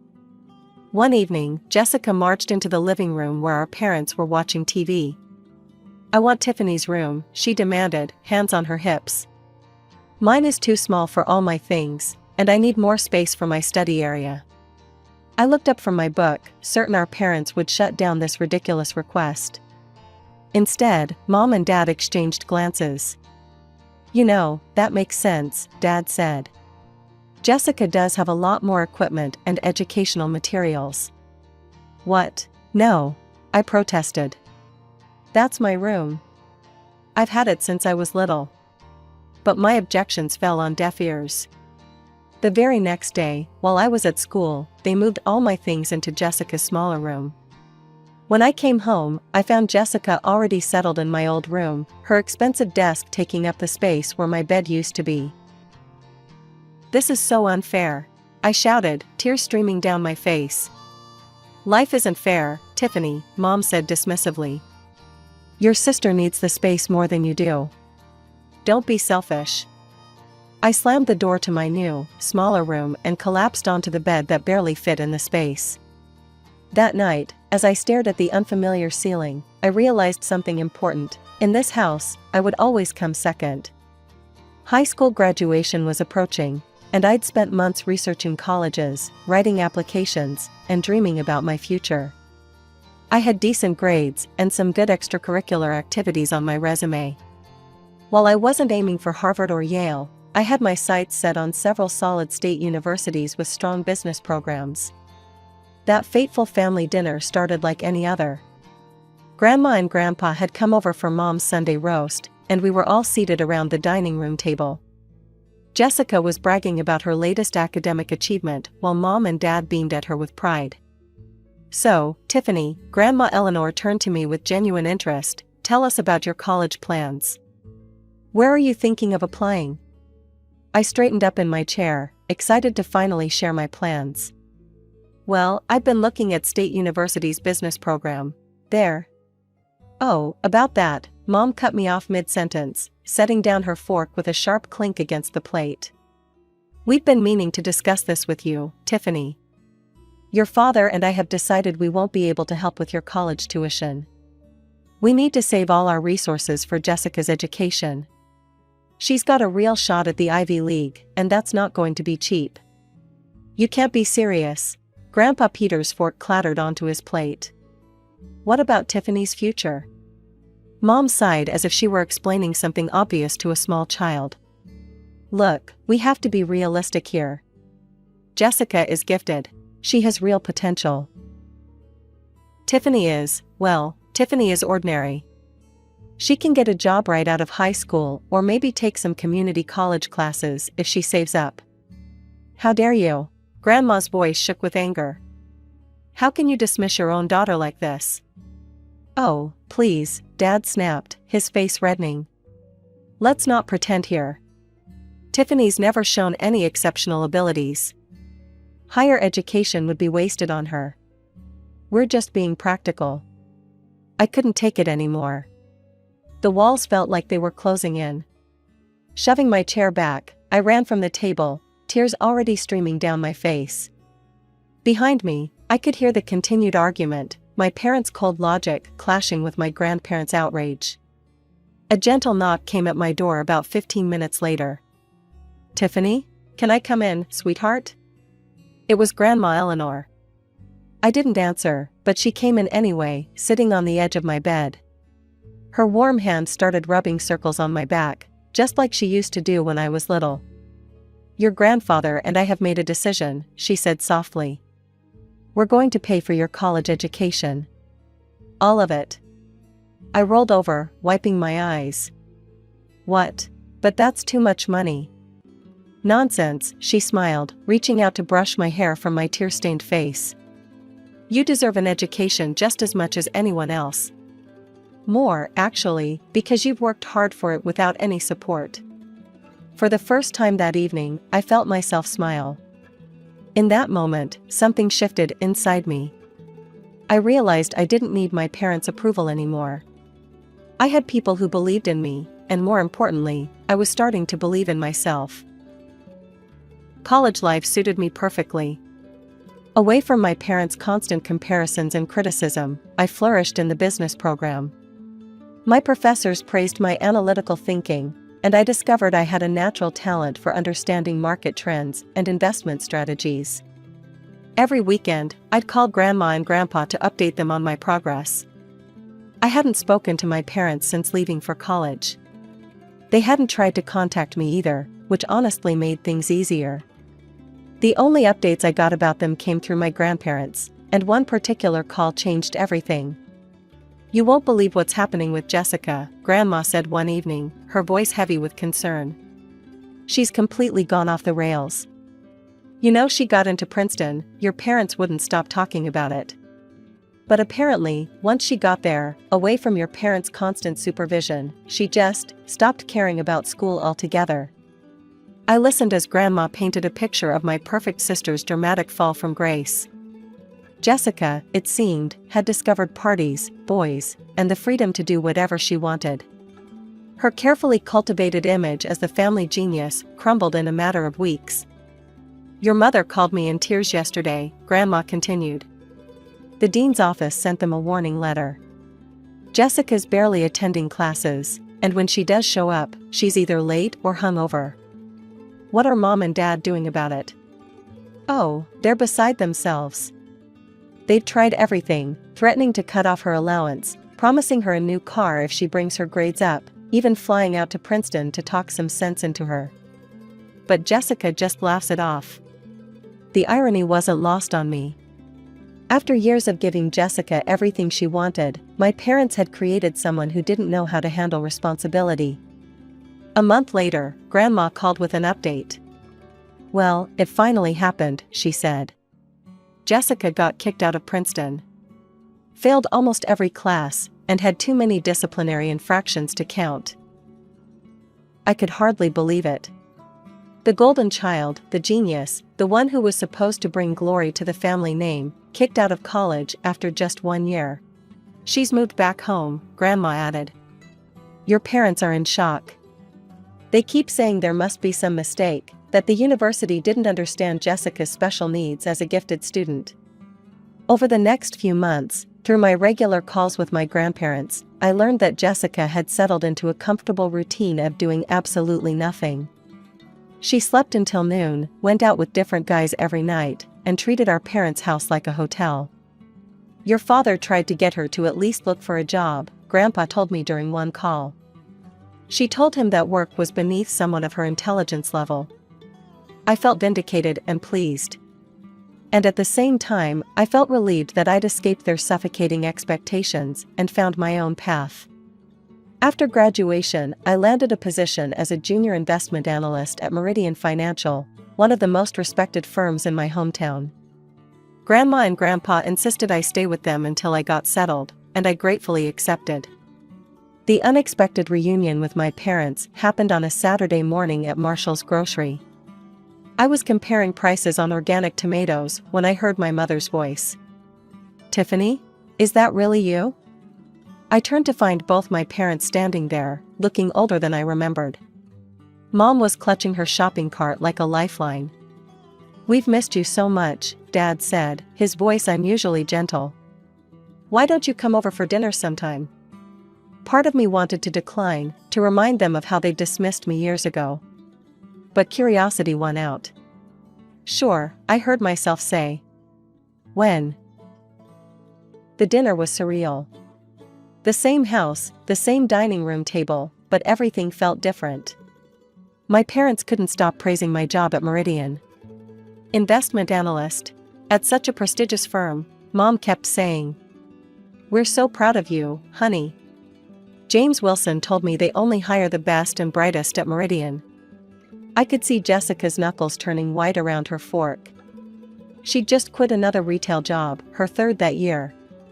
Over the next few years, I worked my way up at Meridian. Each promotion came with new responsibilities and challenges, which I tackled head-on. My parents started inviting me to regular family dinners, and I accepted occasionally, maintaining a careful distance while allowing them back into my life. Jessica continued her pattern of short-lived jobs and longer periods of unemployment, never leaving our parents' house. She'd work as a waitress for a few months, then quit because it was beneath her. She'd try reception work, then leave because it was too boring. Everything changed again at one of our family gatherings. Jessica burst through the front door, dragging along a tall, well-dressed man in his 30s. Everyone, this is Charles, she announced triumphantly. My boyfriend. Charles was polite and well-spoken, clearly from money. Jessica spent the entire evening shooting smug looks my way. See, she finally said during dinner, her voice dripping with satisfaction. I bet you didn't expect me to find someone before you did, Miss Career Woman. I just shrugged and took another bite of Mom's pot roast. Jessica's attempt to get under my skin felt childish, especially given everything I'd achieved. My parents, however, were completely smitten with Charles. They hung on his every word about his family's real estate empire and his private school education.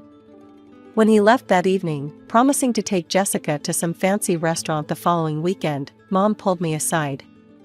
Isn't it wonderful? She whispered excitedly. Charles comes from such a good family. They own half the commercial properties downtown. Jessica's finally found her path to success.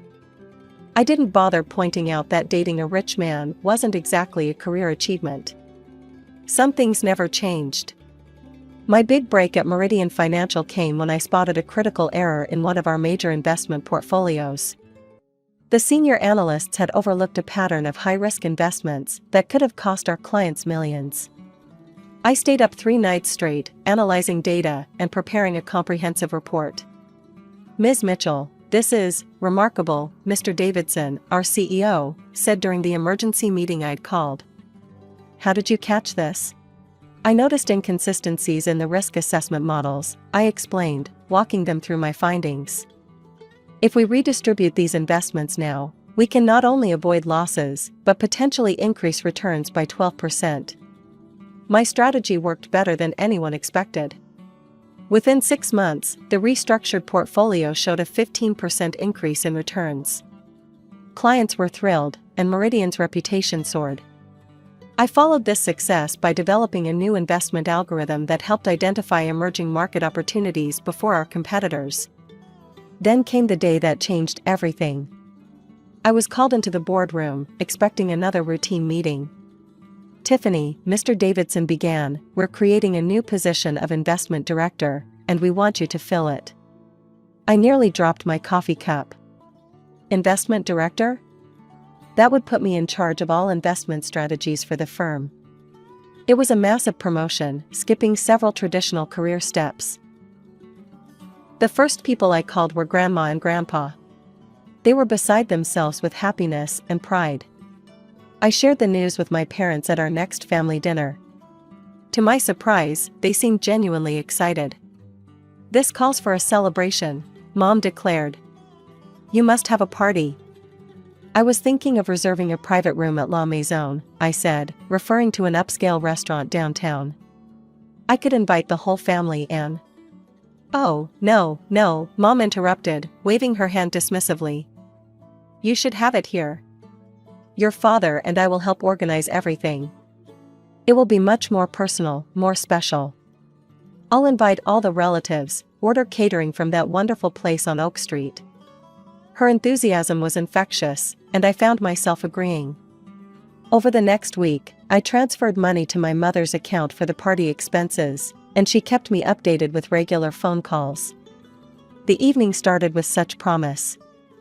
I arrived at my parents' house wearing my favorite black cocktail dress and pearl necklace, a graduation gift from my grandparents. The house was beautifully decorated, with fresh flowers on every surface and elegant place settings at the dining table. The caterers had outdone themselves, the aroma of gourmet food filled the air. Family members were already there, mingling in small groups. My grandparents gave me warm hugs, Aunt Susan kissed my cheek, Uncle Robert patted my shoulder. Jessica was holding court in the living room, wearing a stunning blue designer dress, with Charles by her side in an expensive suit. Once all the guests had arrived, we gathered around the large dining table. I stood up, champagne glass in hand, ready to make my announcement. "I'd like to thank everyone for coming tonight," I began. "Oh, sweetie, let me." Mom jumped up, cutting me off mid-sentence. Her voice was almost singing with excitement, but not for the reason I expected. "We've gathered here today," she announced, beaming at the assembled family members, "to celebrate a wonderful occasion. Our beautiful Jessica and her wonderful Charles are engaged to be married." The room erupted in gasps and congratulations.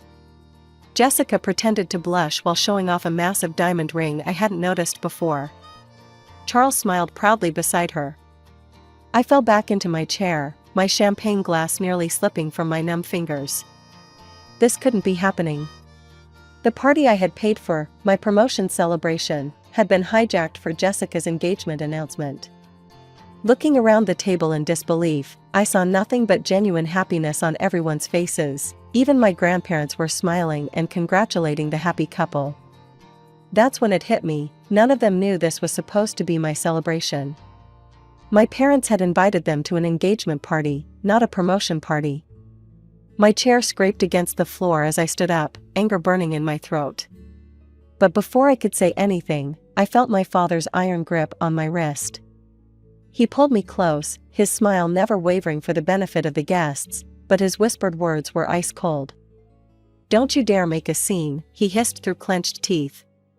"If you ruin this for your sister, we'll cut you off completely. No inheritance, no family, nothing. Sit down and smile." I yanked my hand away from my father's grip. "No," I said, my voice cutting through the cheerful chatter. "Everyone needs to know the truth." The room fell silent. Jessica's smug smile froze on her face.